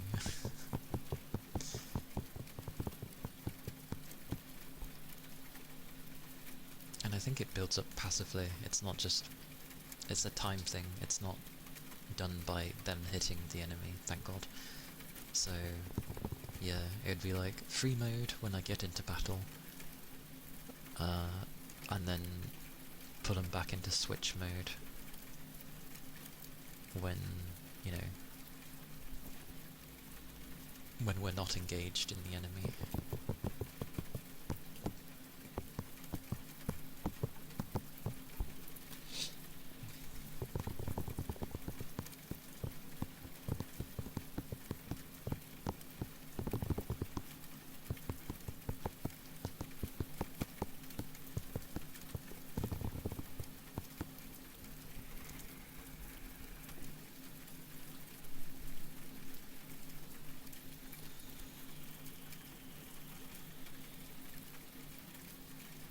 noticed a few times you're able to pull off that counter-attack like you did from parrying by dodging, but it was super inconsistent. I assume what triggers it is the perfect dodging, and perfect dodging half the time seems really awkward to do, only because a lot of the enemies, especially the bugs, because they have wings, they just like charge at you, and the charge is really quick. Like, you don't have barely any time to register that they're charging at you. It's just sort of a timing thing.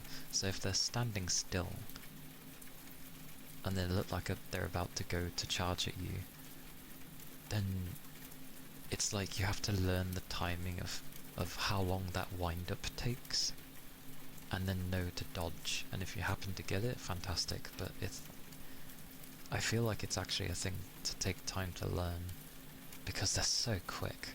And if you're fighting multiple enemies, how are you supposed to keep track? Like, they were brutal. It was just like, Jesus. Because I was usually getting hit, so I'd just be like dodging like a crazy person. Like I knew it was coming, so I was like dodge, dodge, dodge, dodge, still get hit.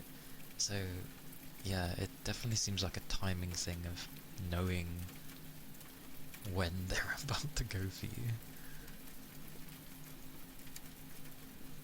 True. But ironically, I get the feeling Sword Art probably didn't telegraph things very well.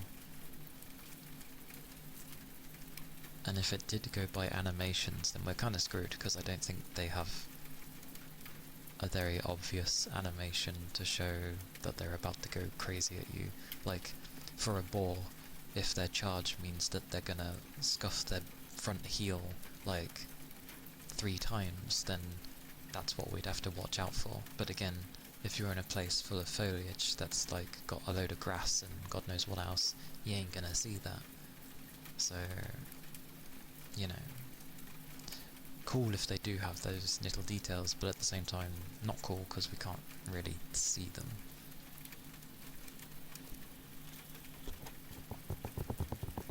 Remember there was one point where you moved into a dangerous area and just had to block. One of those bugs flew right into me from somewhere way off. Yep. That's what I mean. Like, you're focused on dealing with something else and some bugger from somewhere, like, you can't even see, just comes out of nowhere and goes, hello!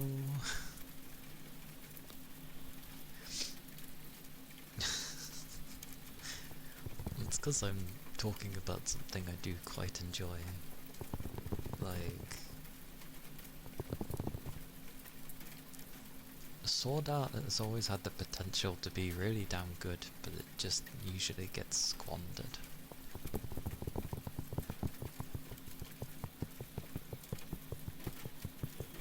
But I'm glad.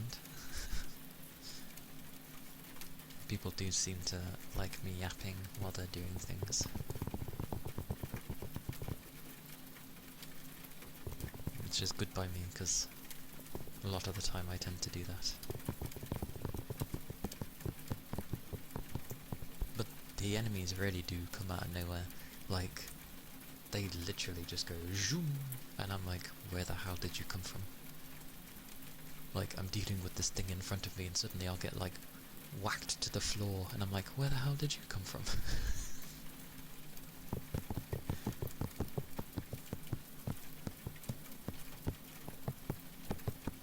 Because the bugs are literally lethal.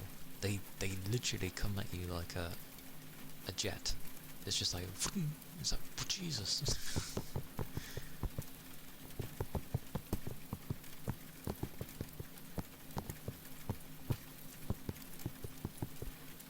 I get the feeling that even when the game comes out, it's still gonna be kind of quite linear, and then eventually I think it's gonna open up.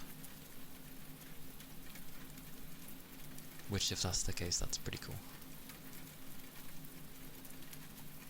But that also means that many people will probably play it for the first few hours past the prologue, see that they're still stuck into, you know, area zone questing, not like it and say this game is rubbish. And it will be the people that stick with it, hopefully, that end up being like, oh no, it actually does open up, it just takes exceedingly long. Can you imagine 10 hours in and they finally let you, like, explore without having to go onto a quest? That would actually be pretty insane, because I don't think many are gonna be able to survive a lengthy play of corridor playing, basically. The biggest combat suggestion would definitely be telegraphs and wind-ups. A bunch of enemies like the boars have the first hit frames of their attacks come out earlier than the visuals make. Yes, that's true. Like, it looks like when they go down, which is the beginning of them going to, like, hoof you, is when it actually hits you, which is way too soon.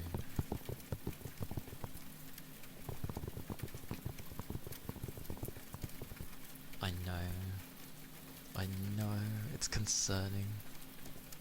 Many were just like, why is it so soulsy?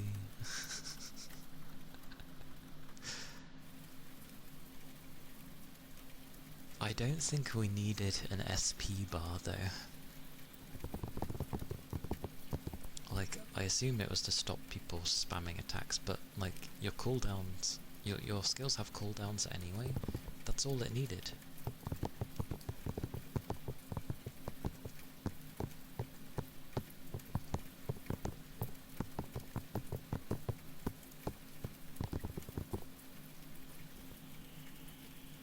So,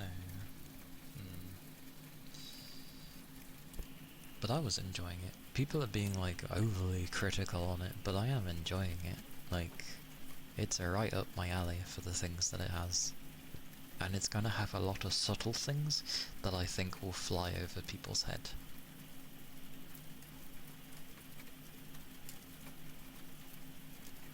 A limited resource. No, they've done the whole thing of like, your skills use SP, you have a certain amount. The way you get your SP up is by doing normal attacks, so they want you to alternate between your sword skills and your SP, basically. Yeah, that's the way they've done it, like you say. Which is okay, but literally the cooldowns are so big anyway that of course people are gonna do basic attacks, so I don't really see why they added an SP bar. It didn't really need to be there. You could have just waited for the cooldown.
Thank you for the follow.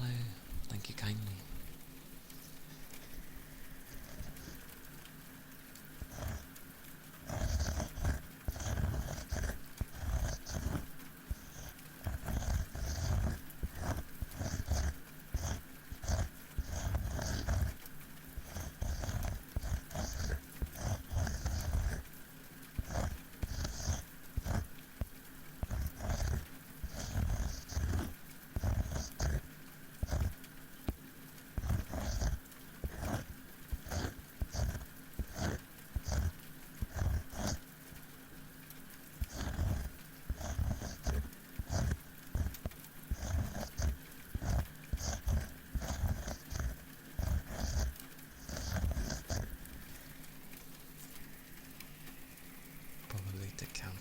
aggression builds, where people just don't engage with the enemies, using sword skill then back off again.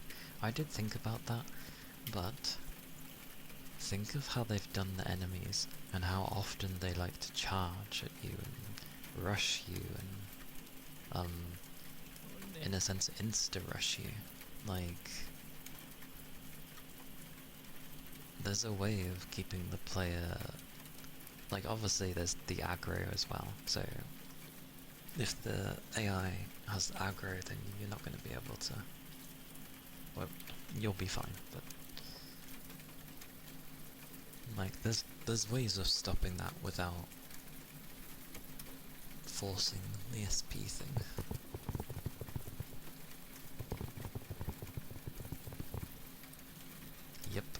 Yep, I know. That was also mentioned, how it has a ridiculous cooldown. Because obviously your linear strike is like 20 seconds. I think that's fair for the type of attack that it is, because it's a good gap closer as well. And 20 seconds ain't too long. But yeah, the counterattack being that much. To be fair, if it misses, you've only spent 5 SP, so it doesn't cost anything. I think if it doesn't do anything, what they should do is, if it doesn't connect, it should have a much bigger reduction in its cooldown, because it didn't connect. So it shouldn't be 40 seconds, it should be like, 15 or something. Like, yeah, you missed it, naughty you, but 15 seconds isn't that bad. It's only if the counterattack actually connects that it takes 55 SP, which is quite a chunk. But I wouldn't have had it at 40 seconds, like...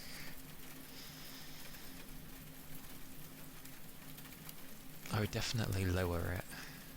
Not obscenely so, but I would definitely lower it from 40. Because it's meant to be a counter, like... What are you doing making my counter be so massive?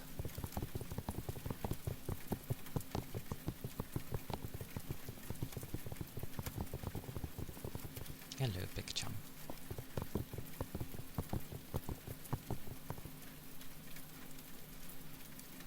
Yes, I saw when you landed it and I was like, oh. I will say that even when you landed it, I still wasn't quite sure if that was how the skill, like if it went off, because it didn't particularly look like anything. It needs to be a bit more obvious.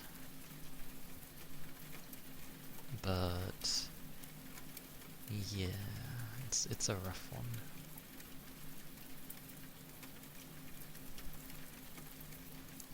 Of course they are. That's like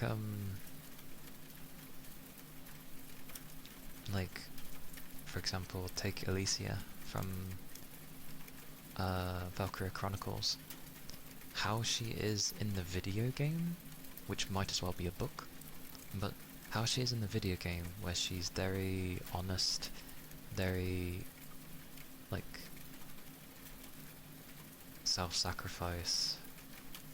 Self-sacrifice? Yeah, because she sacrificed herself. Like, she's just the biggest sweetheart ever, and a really joy of a person. But in the anime, they turned her into, like, a tsundere, for some reason, when she was never ever like that. Completely different character. Like, very different. So, yeah, not uncommon for different media sources to portray a character differently. Very common, very common.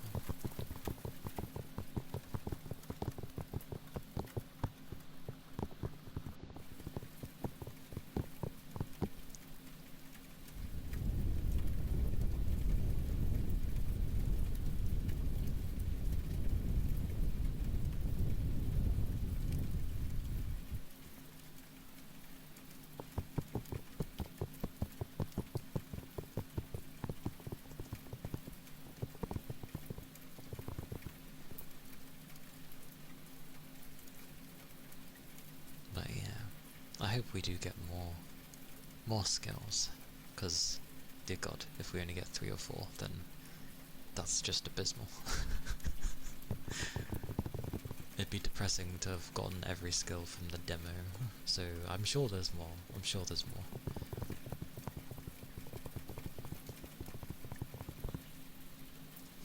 A client feminist girl who learned to stand up by herself.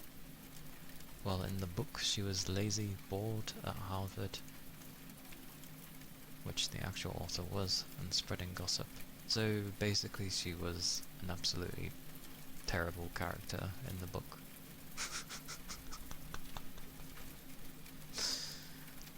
But in the film, she had the right of it, of how you should be, of like improving yourself, standing up for yourself, and, you know, actually doing something about it. And thank you for the 7 stream streak. Thank you, Big Chum. Oh, I appreciate it. Definitely hoping for a curved sword as well. Shield and curved sword was always your go-to in Elden Ring. Apparently they aren't in the game. Curved blades were not put in the game. What you see in the demo, to our knowledge so far, is all that is in the game. We haven't been told of any other types of weapons, so for now we just got to hope that potentially there's just more weapons that pop up later. Hopefully. Because you never know, there might actually be one in the full game. We don't know.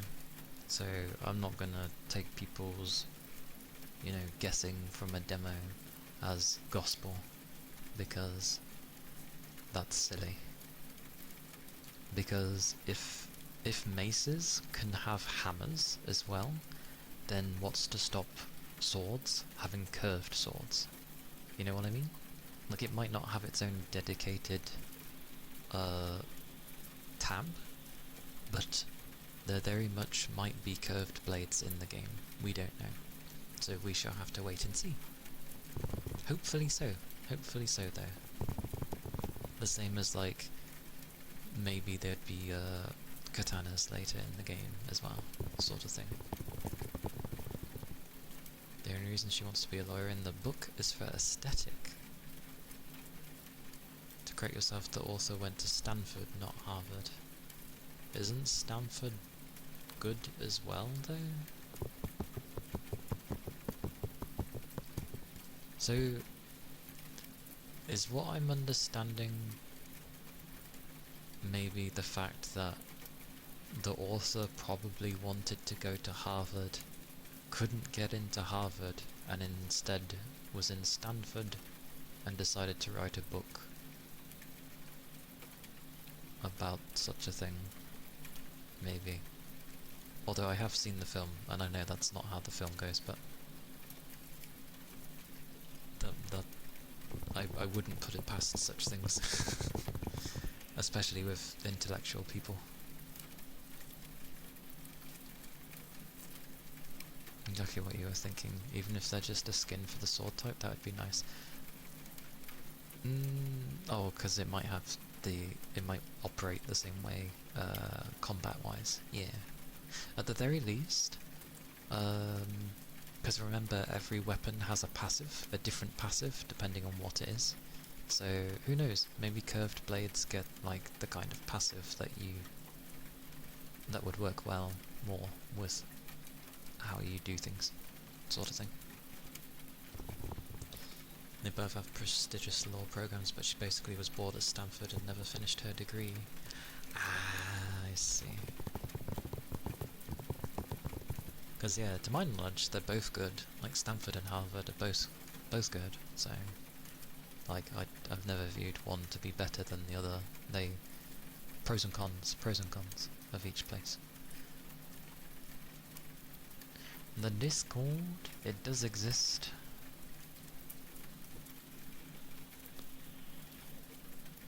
I'm just careful with it.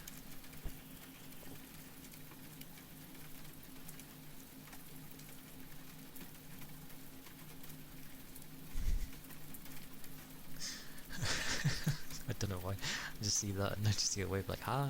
It's like, hello.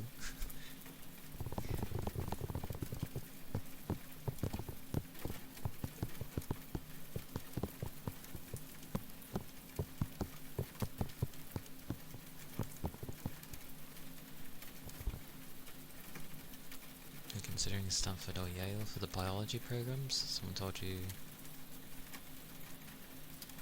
to an Ivy League that helps with your major? Ah, fair enough.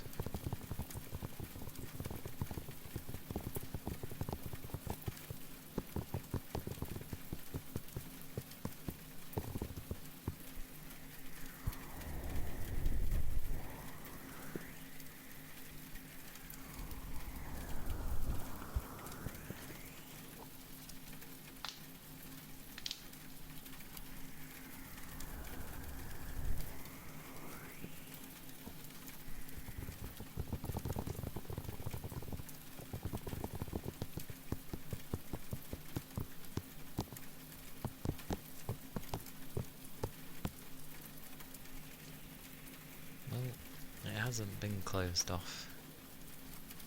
I just don't have a very typical Discord thingy. That's all.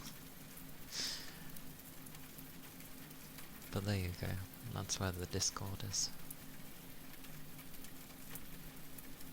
It's because of what I call Discord.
Soon enough, big jump, soon enough.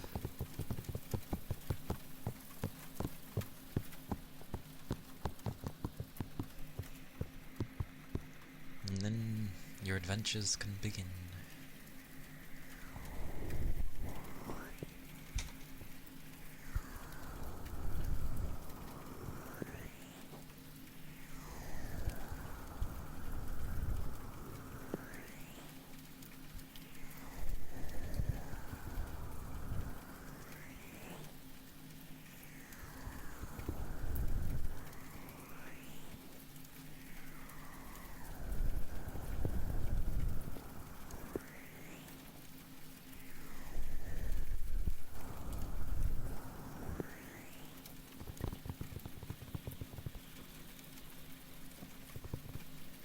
No, there's no confusion.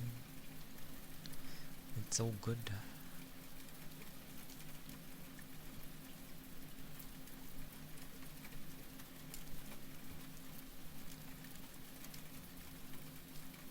I guess I'm just cautious with Discord, that's all.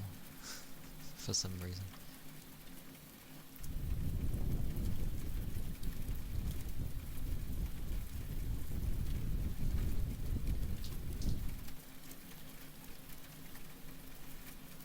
Well, I'm sure you'll be able to get them, Big Chum, as the piece of papers do seem to mean a lot to people nowadays, so...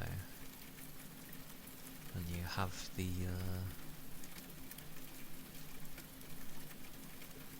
we'll go with the will. the will to want to get those things, so...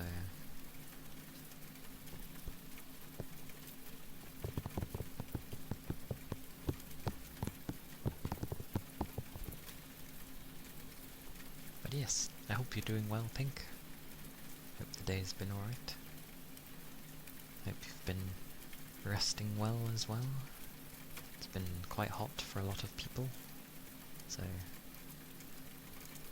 hope you've also been keeping your liquids up.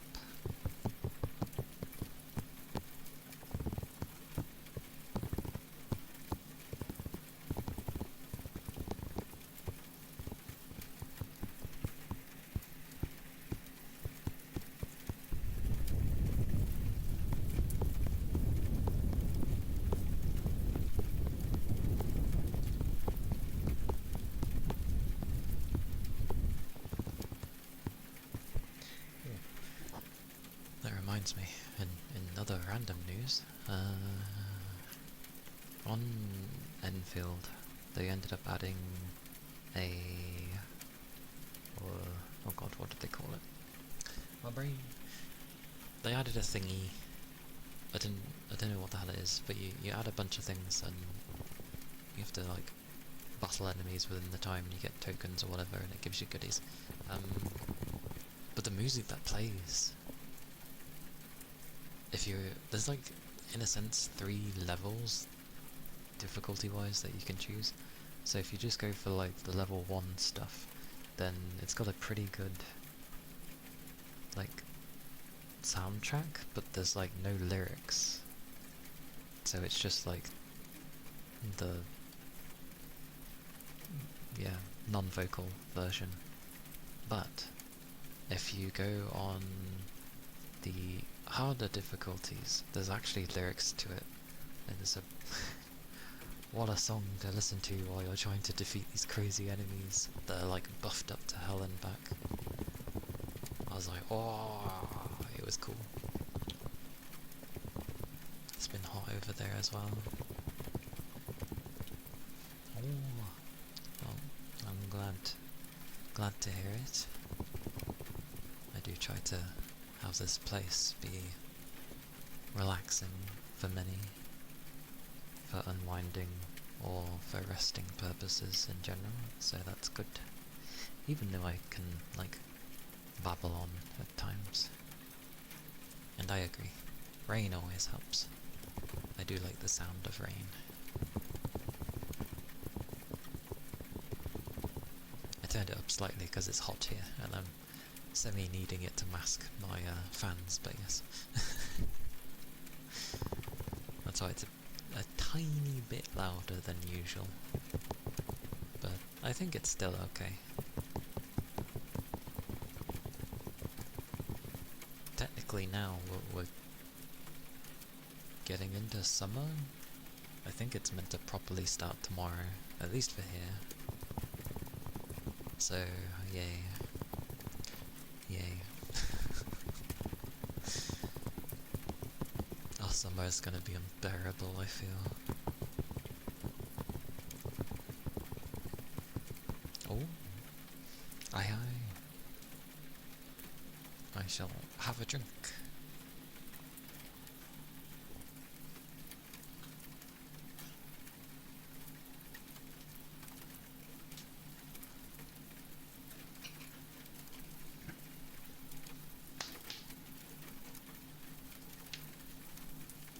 Oh yeah, the other stuff won't work.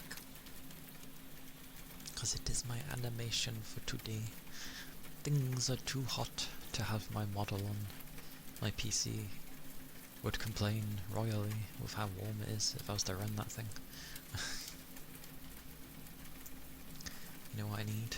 I need like a lesser PC, but one that's good enough easily to run a model, but it has lesser stuff, so it's gonna get less hot. And I can just use that for when it's... what's it? But that's still a lot of money, so... not really a viable thing.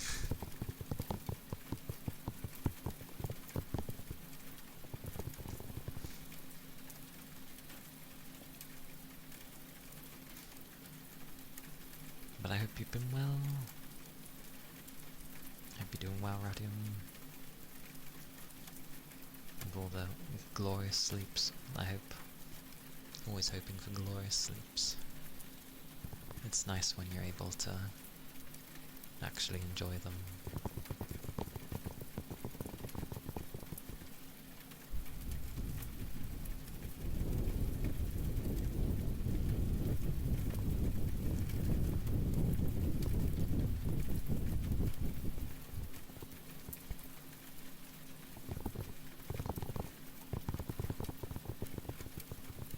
But I know when it's hotter weather for people that it's harder to doze off or to stay asleep. Because you'll either wake up because you're too hot, or that you're needing a drink because you're just super dehydrated and all that stuff. Rigby! Hello! Hello, hello! Hope you're doing well, Rigby. Hope you've been getting some decent rest. You've been knitting blah? Blah. What have you been knitting? What item has been, or is being formed? Even though it doesn't visibly show. Thank you for the headpats, Big Chum.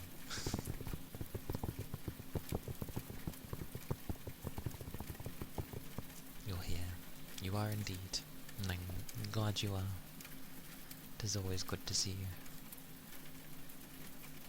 A beanie for your friend? Nice. Very nice. Can never go wrong with a beanie. Beanies are great. Like, come winter time, I wear one a lot. Because my ears get cold. Very easily.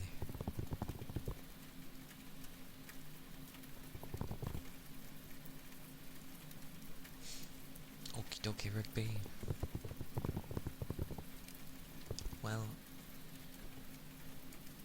it is definitely time to get through it, so you can get through it. Yes, yes. Even though I do not know, but that matters not, because I don't force things on people. But I can still believe.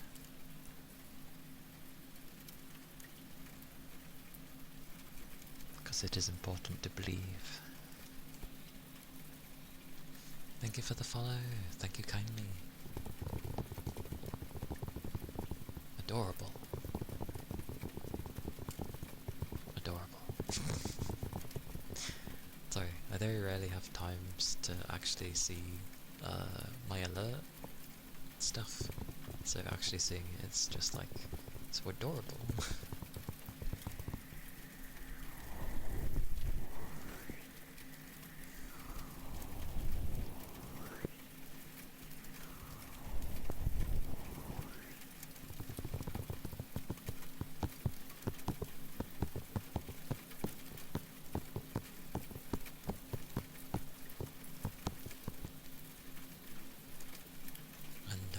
Yeah, with the hot weather incoming, it's obviously gonna make the pollen go up, and it's just gonna drain me even more so. Like, the heat drains me, the pollen drains me, work drains me. But that's its own thing, and I am going to do my best to ignore one of them, because what I'm doing right now is far more important, obviously. But definitely more important to me. I'd rather put my efforts here, even if I'm knackered. Most definitely want to put my efforts here, even though I'm not too sure what to do.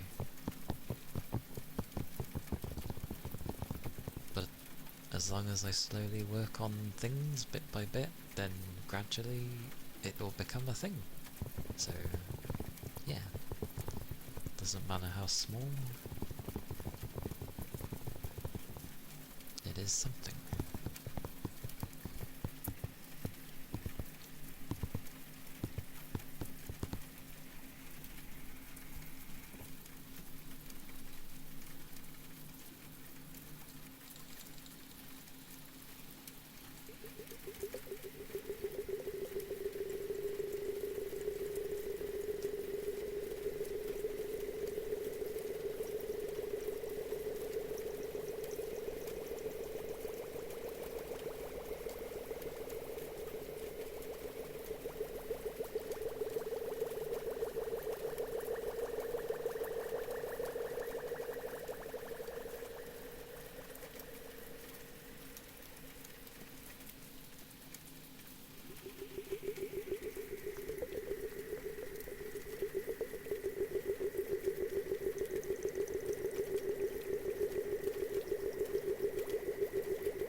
started to turn it the other way again. I was like, oh dear god.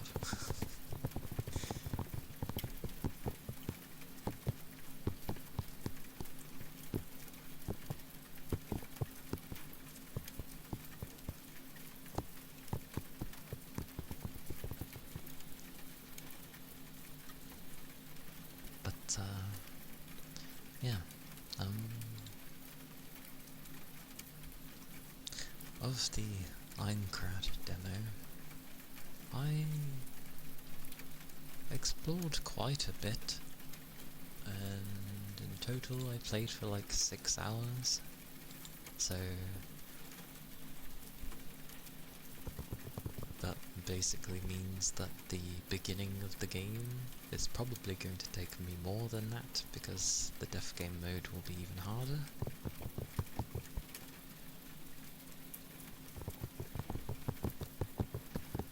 So imagine that. Imagine if the prologue ends up taking me like 8+ hours to do. Or that will probably be... I was going to say that will probably be one of the longest prologues I've played in a game, but then I remember Tears to Tiara 2. But that game kind of gets exempt because it's part of visual novel, so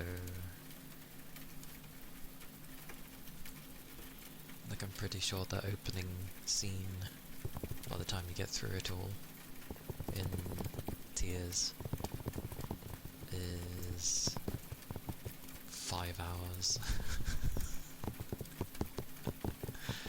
But again, that is a visual novel at its core, with tactical combat, which you need to make sure that you save before the tactical stuff in that game, because Sweet Mercy, if you don't, you then have to go through all the dialogue again, and it does have a fast skip thing, but again, that's still 5 hours of text that you've got to like hyper skip. There is a button for it, you can just hold it down, but Sweet Mercy. And that's also, ironically, links to how Aincrad might be. Imagine spending 5 to 8 hours getting through the prologue just to die in the first 5 minutes of the Death Game. That would be so bad. You kinda hope that the Death Game mode only comes in after the beta section. Oh, I'm sure it will. Oh, I get what you mean.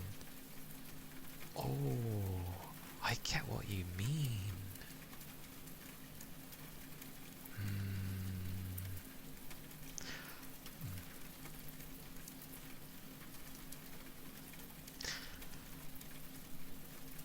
We shall see. We shall see. I didn't even think of that. That would make sense. Considering, you know, you can still respawn. It was only till Kayaba did that thing that he turned off respawning. Oh.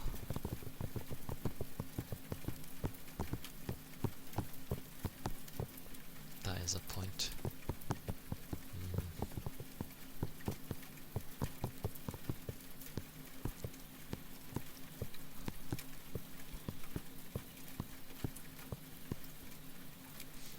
Good all. Hello, welcome in. Thank you for the raid. Was it lightning? No, it's a good old raid. Sup. Welcome in. I hope you had a lovely stream. Hope it was nice and chill. I hope you're doing well today. It is the weekend after all.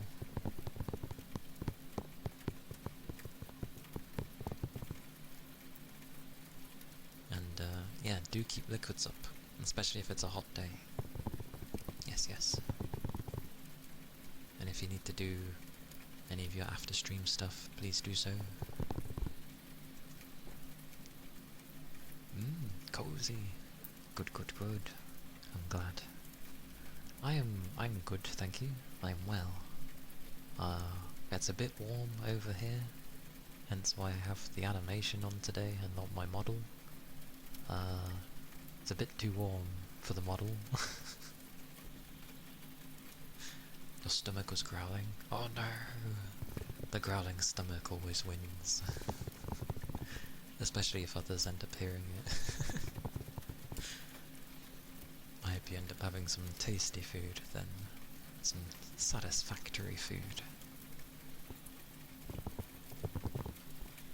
But yes, I'm good. I'm doing well. Just a bit warm, but otherwise doing well. Everyone is still cozy. Probably going to eat some waffles. That's a lot of waffles. But definitely do enjoy.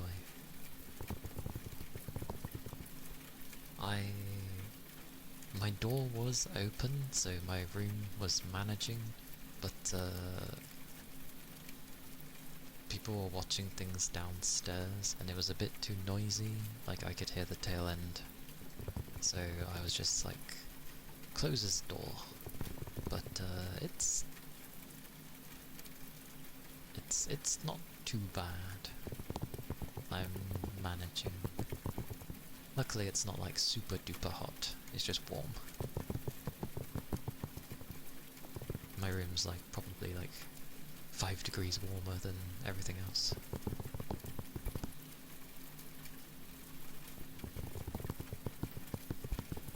Yeah. Yeah.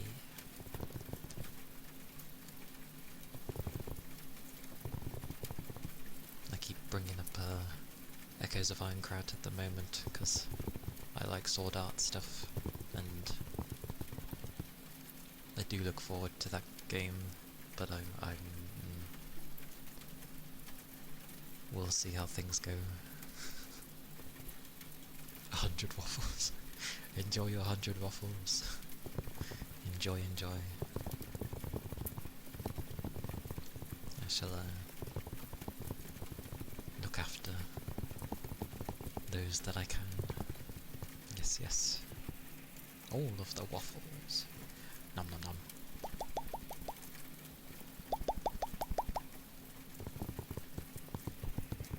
Tasty waffles. See, when I think of waffles, I just think of the potato waffles that I'm used to.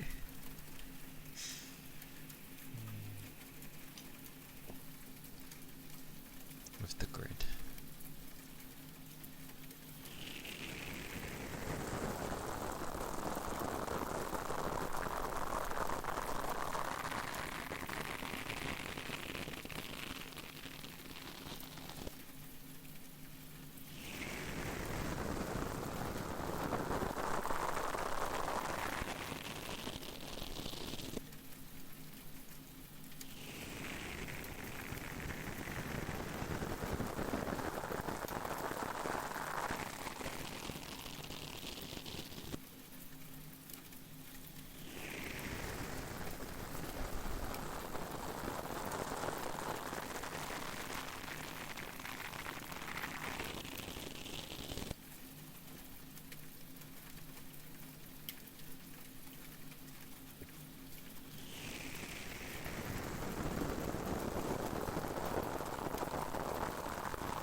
just thought as well, I wonder if they'll be very nice and detect if you've completed the demo, if they're like, oh, do you want to...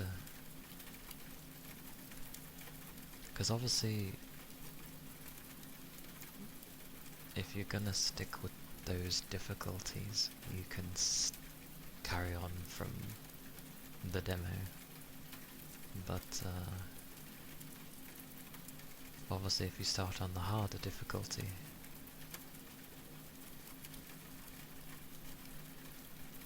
hopefully they won't have it where you go to play that beta part, but it's treated as the dev game difficulty. That would make zero sense. Hopefully, what they would actually do is when you select the mode, if you have to go through the prologue, that it says, temporarily, we have set you to very hard, but when the dev game starts, it shall be on this difficulty mode.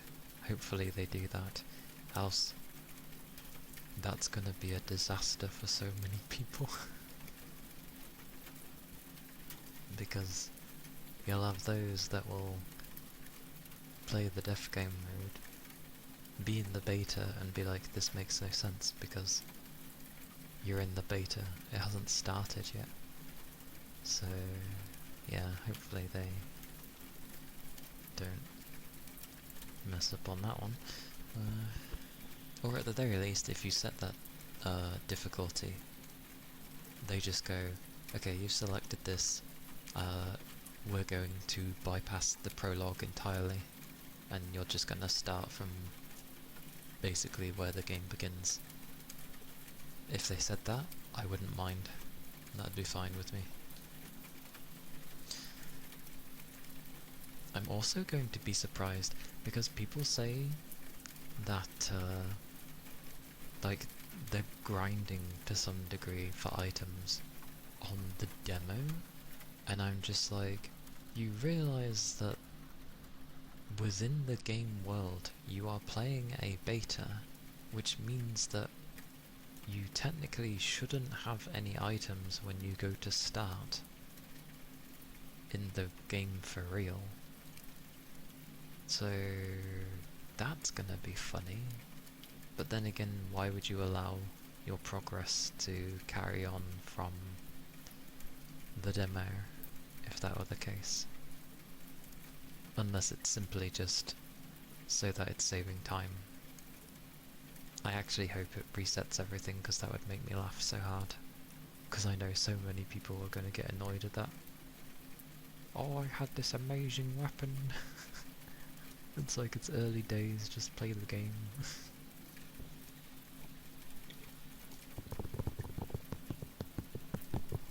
I'm looking forward to it. I think it's going to be a blast. I'm going to just have to play incredibly cautiously, which I have done in the past.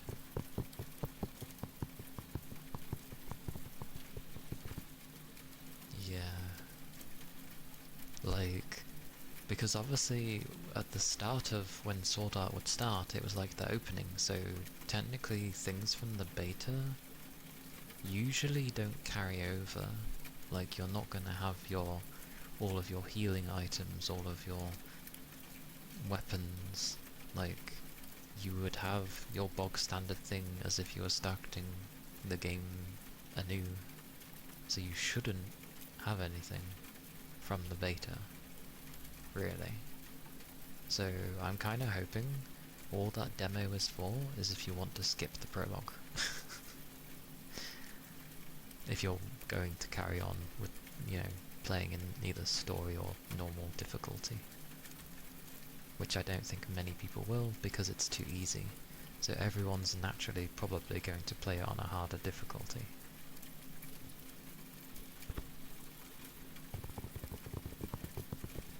And I'm obviously going for death game mode because I usually play on the easiest difficulty. But this is the one game I will absolutely play on its hardest, because the whole premise of it is it's a death game.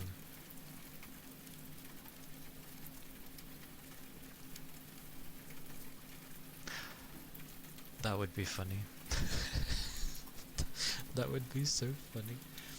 The only reason that they got annoyed at the beta players anyway was because they had information that technically new people didn't. Like, they knew things that they didn't. So they knew exactly where to go, sort of thing, what quests to take.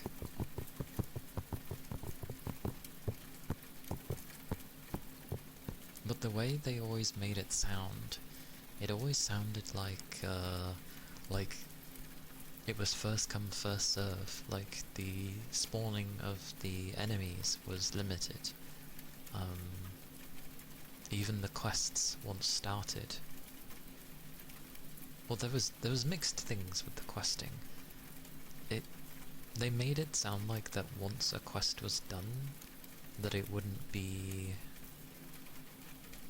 that it was gone, kind of thing. But you could tell other players where to go for that quest and to go do a thing, so I'm confused with that one. And thank you for the follow, thank you kindly. Thank you, thank you.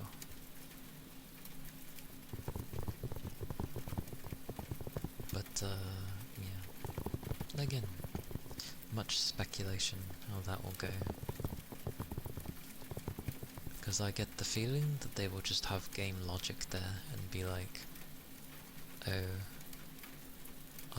enemies still spawn, you don't need to worry. Because you can redo main story quests, which gives some cause for concern, because being able to redo main story quests makes me think that potentially there wouldn't really be too much else, but yeah. Again, we shall see.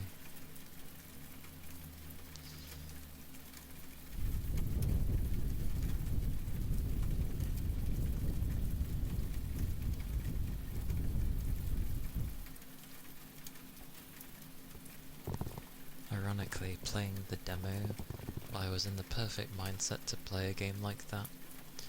And of course, it's only the demo, so...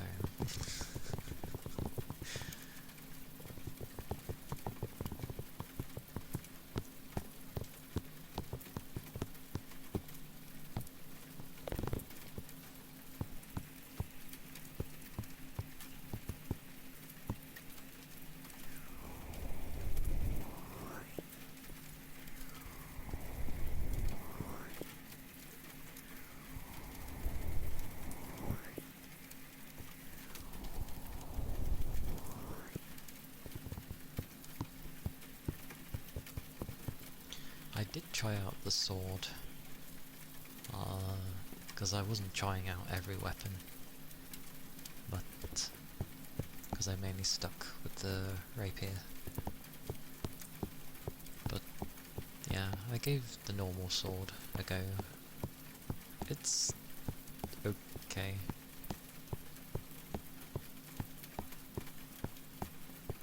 Like, I didn't unlock all of its attacks, but it doesn't have a lunge, I don't believe, so yeah, I think I'm liking the rapier, just because it's very zippy zappy.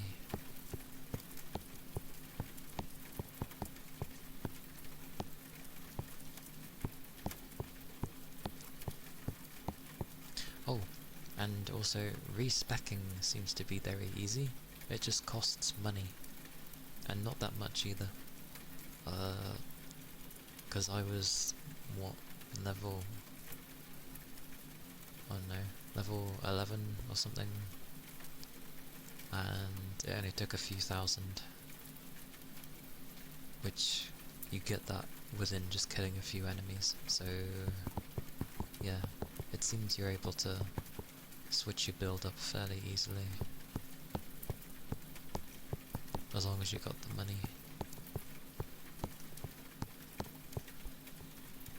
Which is good, because you should be able to experiment and switch.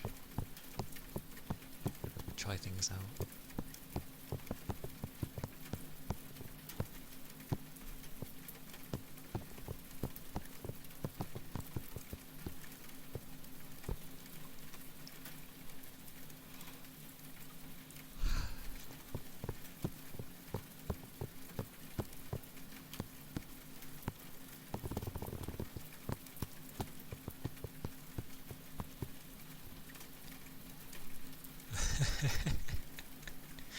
A humiliation ritual.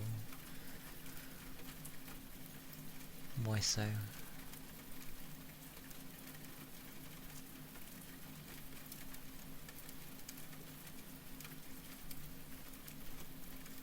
mean, I grew up with like old Disney, but I don't know, I moved away from Disney when I was, you know, getting into my teens.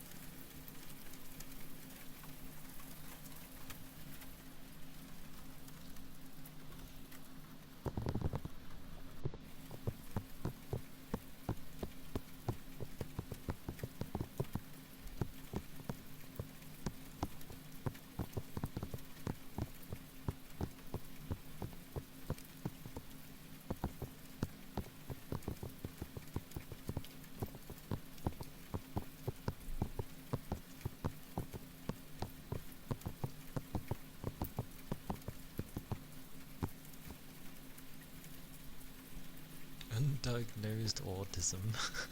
I see. Don't discontinue your eyes, I'm just here for an escape.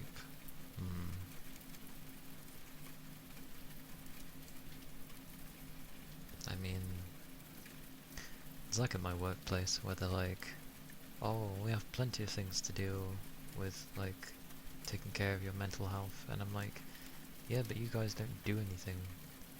And we're not saying that they need to do something specifically to help us with it. That's not what we're saying. We're saying it's they don't bother to understand where we're coming from, or like how we may process things. You know, just basically a little understanding. And well, considering I had my manager yesterday tell me that they don't care how I... What was it they said? They basically said they don't care how I do things, or how I figure out things, they just care about their own thing. And I'm just like, yep, as always, you're not wanting to understand anything.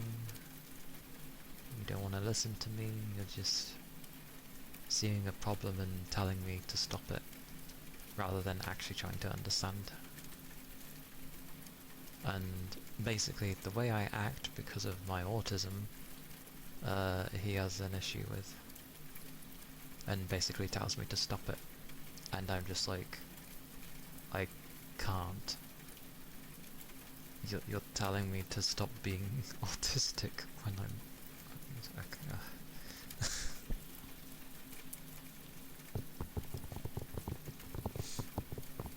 I know.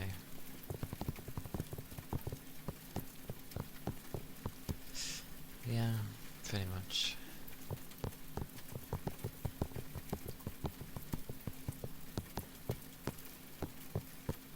Oh, and I was also told stop talking to anybody. That was the key wording. Not stop talking to certain individuals, just stop talking to anyone at all. So it's gone back to the usual of, you know, stop acting like you, and yeah, just no talking, only working. I'm just like, so I'm not gonna talk to them at all. Although I have broken that already, because I spoke to the people that I actually want to speak to. Because I'm not one for following those kind of things when I'm told. But it's okay, when they try talking to me, I'll just stare at them and I'll be silent protag. I'll be the silent protag. I'll give nods, you know, nodding for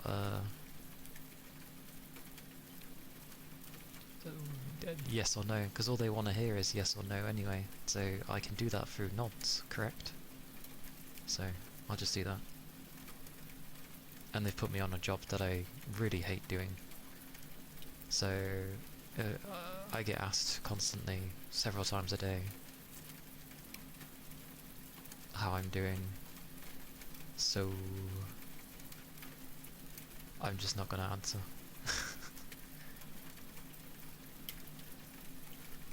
Thank you for the headpats. Yeah. I try not to really talk about work, because obviously it's not the greatest thing, and we all go through it, and it's not really a nice thing to remember or bring up, I guess. This place just drives me mad sometimes.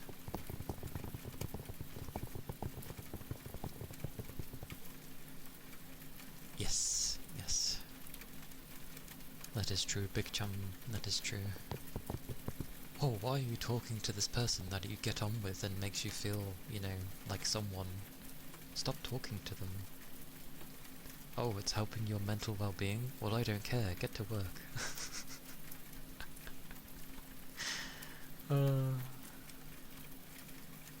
But I've been told if I don't do as they say, then basically I get an investigation done on me, or whatever the specific thing they kept saying was.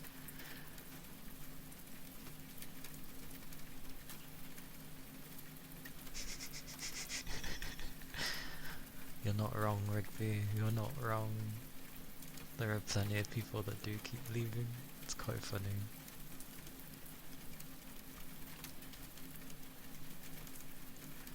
And it's all good.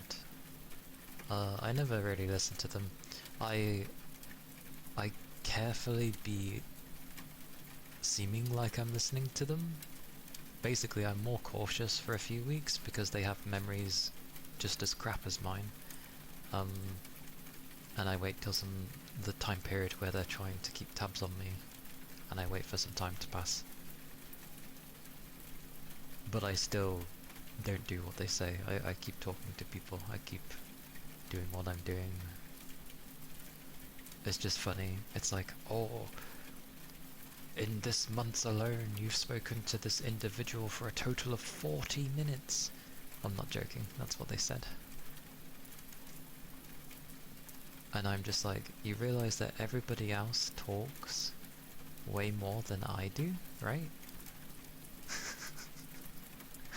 Like, in 1 week, I can see people talk to someone for 50 minutes. In 1 week.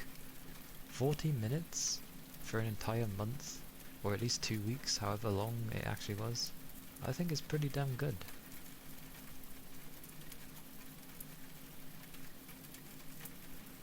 I actually want you to show this to that manager. The lack of self-awareness of Jenny Harris. Get your head out your ass and make life less shitty for everyone to deal with. Yeah. The thing is, they can be a decent manager, but I don't know what it is sometimes. They just...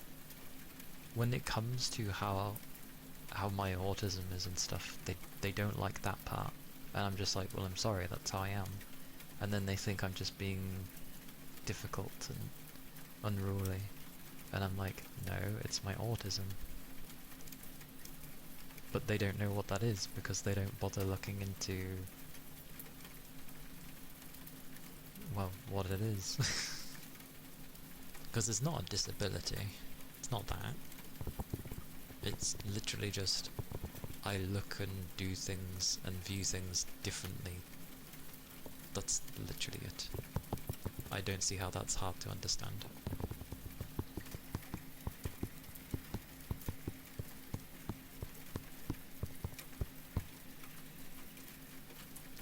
But you know, it doesn't matter that I've been working really hard, and especially this week, like, and then that I help people when they get stuck.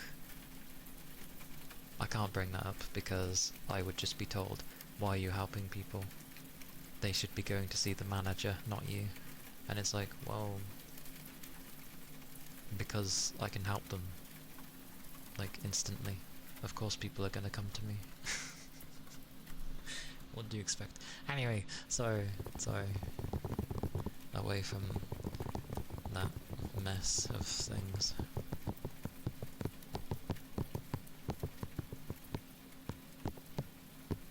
But I've started taking notes, that's all I say. Taking notes, keeping documented things of things that have been said to me, what days, and all that stuff. By the way, there's plenty of females at my workplace that do things way worse than I do, or like more abundant than I do, but that's okay, because they're girls. They're women. That's the type of manager I have. Women, okay. Me, because I'm a guy, no. Yes, that is how it is.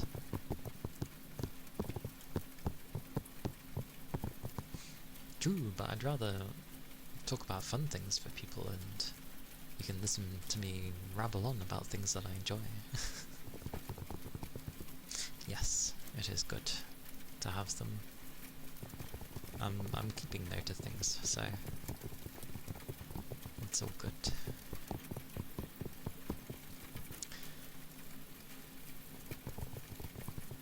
You're mostly seen as an idiot to older women.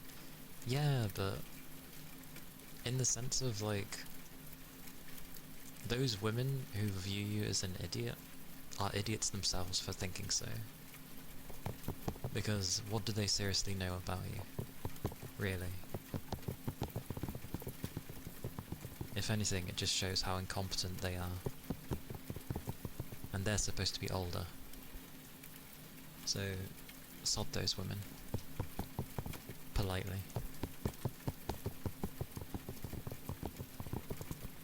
Oh, actually, you know what?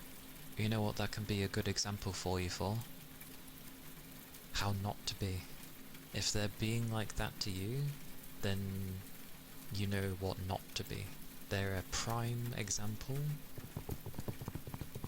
of what you don't like and how not to be.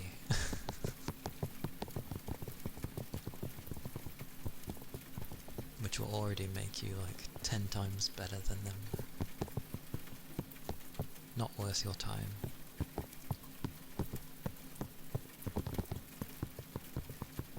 And you don't need to indulge in their rubbish that they tell you. I know it's hard to not necessarily ignore it, but yeah.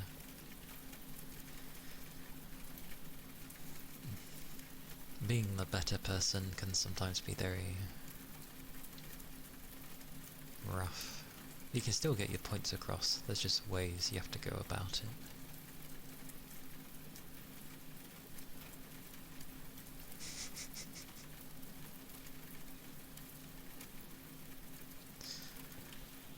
Yeah, the same as anyone. You just want the money and you just want to leave. That's how my job is as well. Like, I don't work there because I want to. I work there because it's my only option currently, and it pays well. And my money is needed at the moment to keep us afloat, so yes.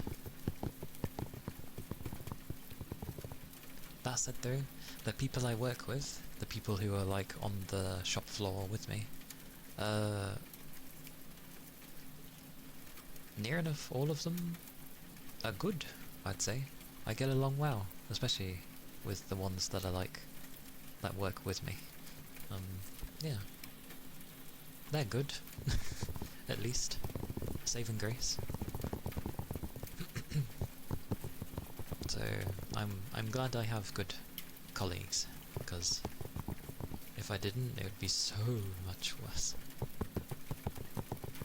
Which I feel for some of my family, because they don't have good colleagues, and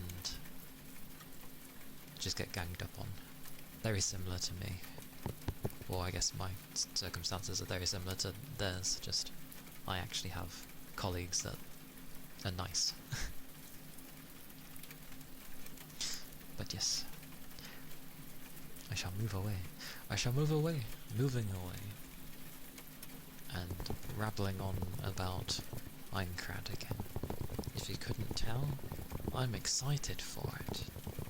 Even maybe with its shortcomings it will have, I'm going to enjoy it. It's still gonna have the things in there that, like, I've been looking forward to see and do, so good times.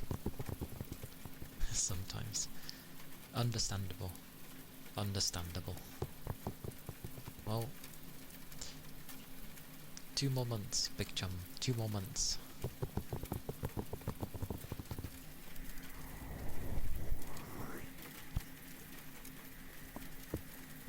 And then you can begin your own adventure.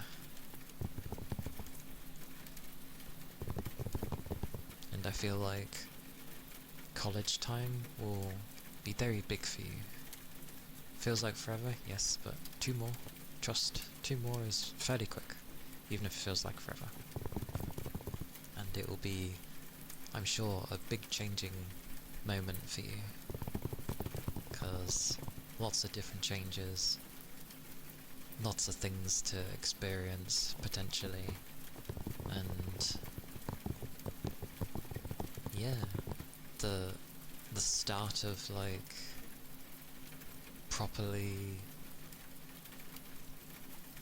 finding you, in a sense, because you learn more and more, bit by bit, about who you really are through the experiences you go through. The more experiences you have, the more you'll end up, like, piecing together yourself.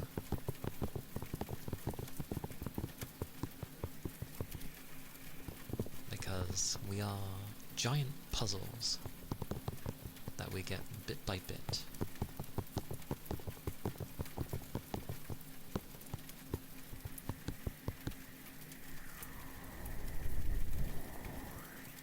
Oh, thank you for the follow. Thank you kindly.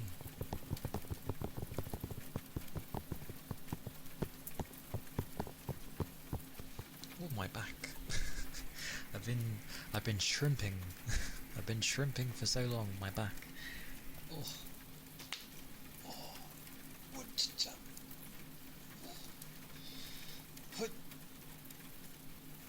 Oh, my back.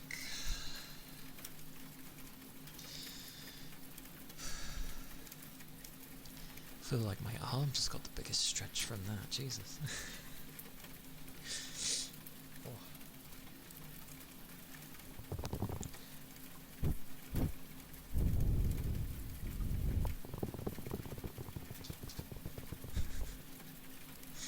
That is definitely a thing to learn, like, to not have every little thing bother you. I never got to properly learn that until I ironically started, like, this job of, like, trying to learn to not have things bother me as much, or to make me feel bad.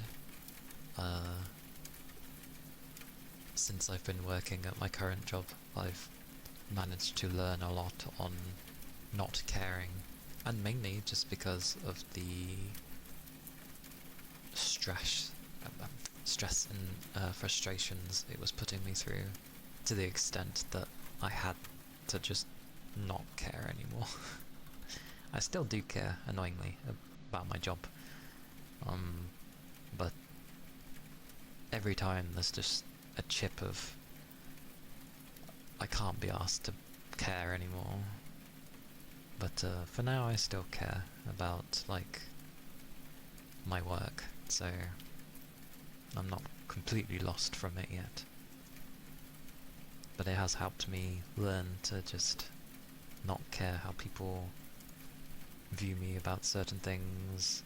Heck, I used to have it where listening to my music really helped mentally, just to detract from things when I would be doing certain parts of my job, and for the longest time I wouldn't, because I didn't want it's a very minor thing, but I didn't want people hearing my music because I felt semi-embarrassed for people to hear my music. Like, I was very aware of it. But as time's gone on, I've just kept listening to it piece by piece, like different things, and to the point that I'm okay with it now. Like, I don't mind if people hear it. It doesn't phase me anymore. I'm just like, oh, I fancy having my music on. Whoosh. Heck, one person even said, oh yeah, you should get some speakers. I'm just like, oh, I don't want people to hear, like, I don't want to force my music onto people, because then you would hear it. Oh, I'm the same. I'm not allowed to use headphones. I have to have my stuff blaring through my phone, which technically I'm not allowed to have either. But I argue that it's a media device, because one, I have no connection, two, I'm pay-as-you-go and have no credit, so you can't even use the phone, unless for emergencies, and three, again, I just listen to music, so as far as I'm concerned, it's a media player. Plus, plenty of managers have seen me with my phone out, so they don't care. But yeah, I'm not allowed headphones either. If you don't, you have a mental breakdown. Headphones do like to make it feel like you're not putting on a mask, but you get what I mean. Like, it's almost like a protective layer when you put on headphones, isn't it? Just creates this little secure bubble around you, able to detach yourself from things more easily.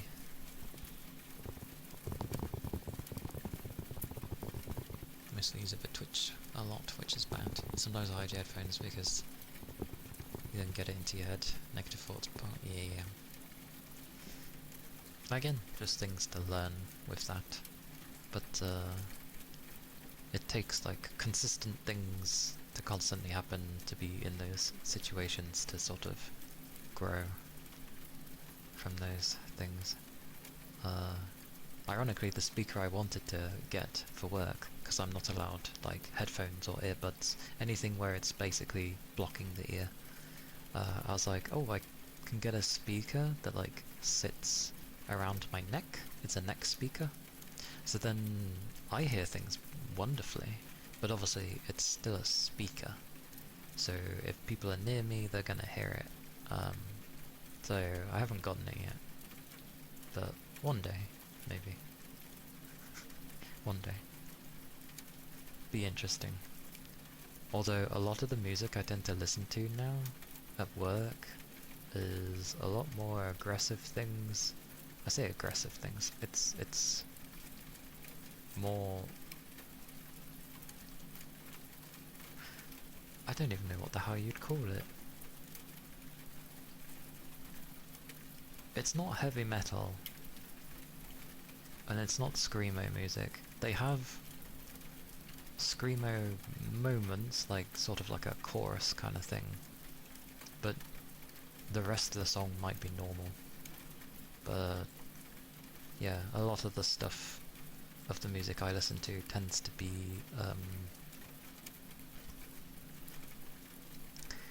like an individual versus everything, keeping up your strength in the face of a storm kind of thing. So I'm like, oh.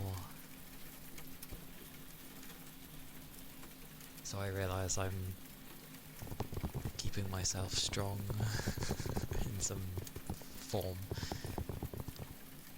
Using headphones is so hit and miss where you work, but it seems like you'll be working in a spot where you can use them again for part of the week. So you'll probably be able to listen in during streams a bit more again. Whoa! Yay! Good stuff. Yeah. I wouldn't be able to do it with mine. As soon as they'd see my ears were covered, I need to be able to hear potential vehicles. So I can't have my ears covered. Well, wait till you go to college. You'll be doing so much that I'm sure you'll go the other way of not doing, instead of feeling like you're not doing enough, you'll be like, there's too much, and you can't keep up with it or something.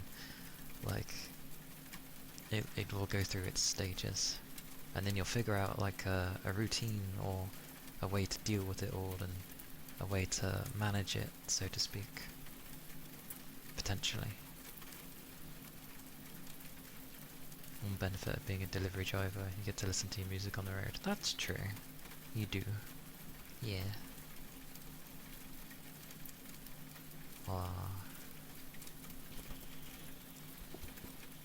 I feel that would be so nice in some degrees. Being a delivery driver, just going around dropping your stuff off. But I know how some of the drivers can be, when the ones that come to our place, some people can be so grumpy. Not necessarily the drivers, but like, maybe you just don't click with the person who's dealing with you, and everything just comes off terribly. Or like, maybe you're sitting there for ages because they don't bother to come, deal with you.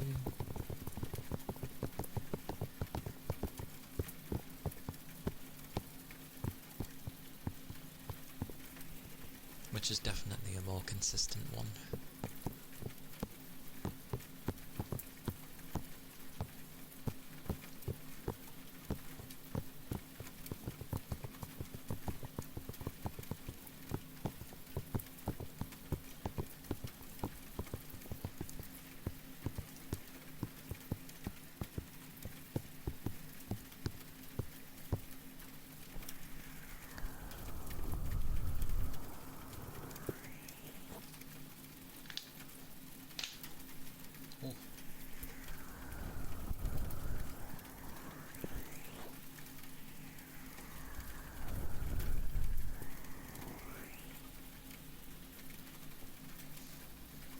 Hope Toby's been okay. It's been a while since I've seen him.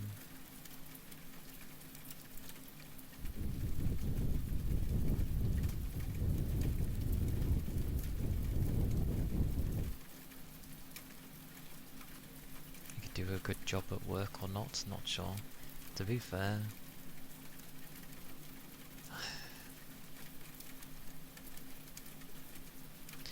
learning your own value for work is important, because more often than not, especially with management, they don't tell you if you've done a good job or not.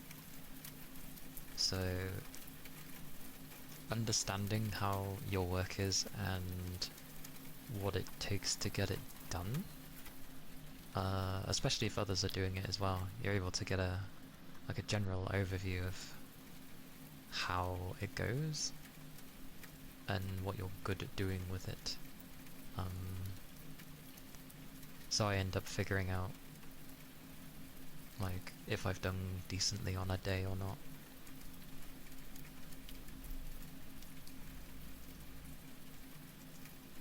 Like, oh, I completed everything that came in from the day before, and I even did a bit of the stuff that came in today, sort of thing.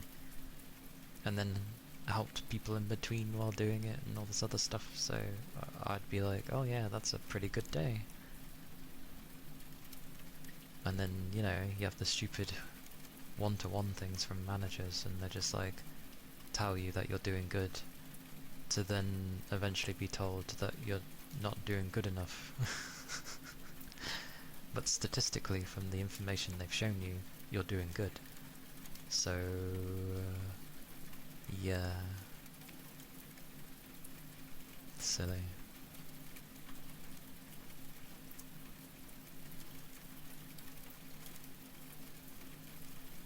That's why I also make sure to tell the people that I work with, who I get on with, when they're doing good.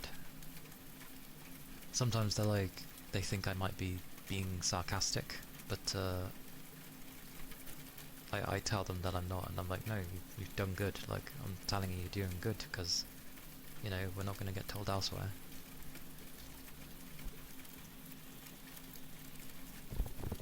In your experience, you just ask if it's good if they don't tell you.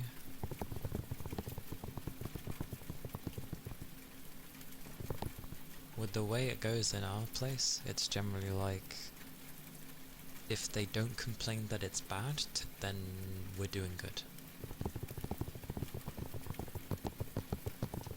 But it's still the usual of you could do everything right for ages, and then that one day where maybe you're just having an off day, or just things happen to go bad,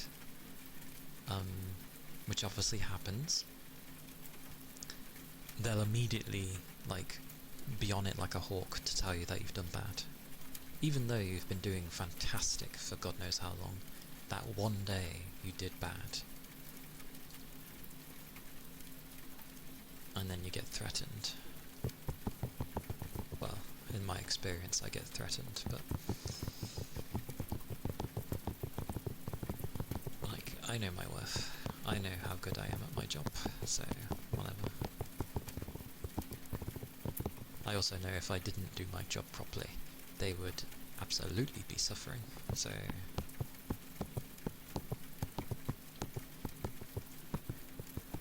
that's why I'm glad to have figured out my own worth. With the place I'm at least. It obviously takes time if you go into new environments to figure out.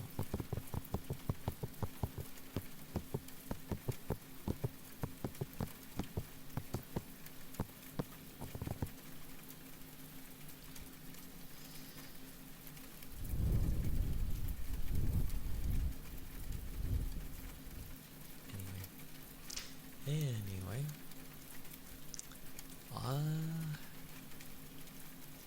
I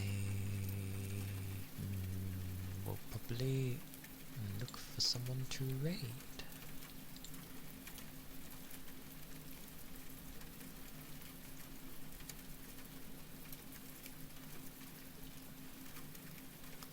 Got to love when I go on this thing and it's like, the average bitrate is too high. It's like, Twitch, you don't even go that high. What do you mean?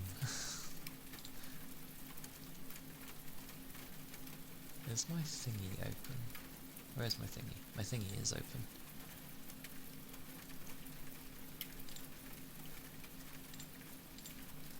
Let's see who's on. Why does Halo look like a grandma? Or has she just done her hair up? I'm gonna assume she's done her hair up.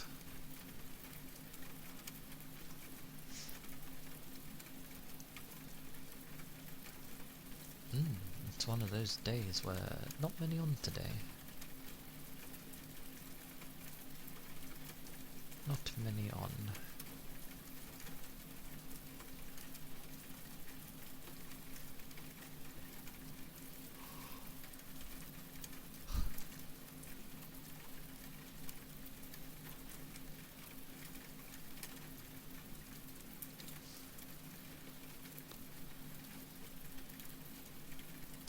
Well, bugger me, I guess.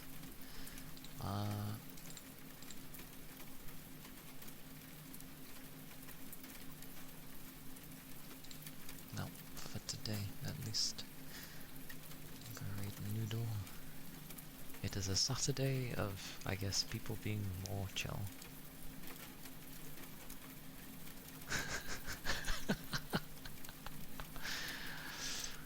That is very helpful of Twitch indeed. Well, hello Doug, and goodbye. Sorry Twitch sent you a notification late. It is very Twitch-like. But, yes, do take care of yourselves. Keep the liquids up, of course. Hopefully things cool down slightly so people can rest better. Brave message is there with the emote if you are subbed, and the one with the heart is if you are not. Discord's there if you want to chat and send random things. I do look. I may not be the most uber responsive, person, but I do look. I at least like give an icon, but yes. My YouTube is there when my VODs and such are uploaded. and working towards doing other bits and pieces like I used to. But yes, do take care of yourselves, have a nice weekend, and I shall see you on Tuesday.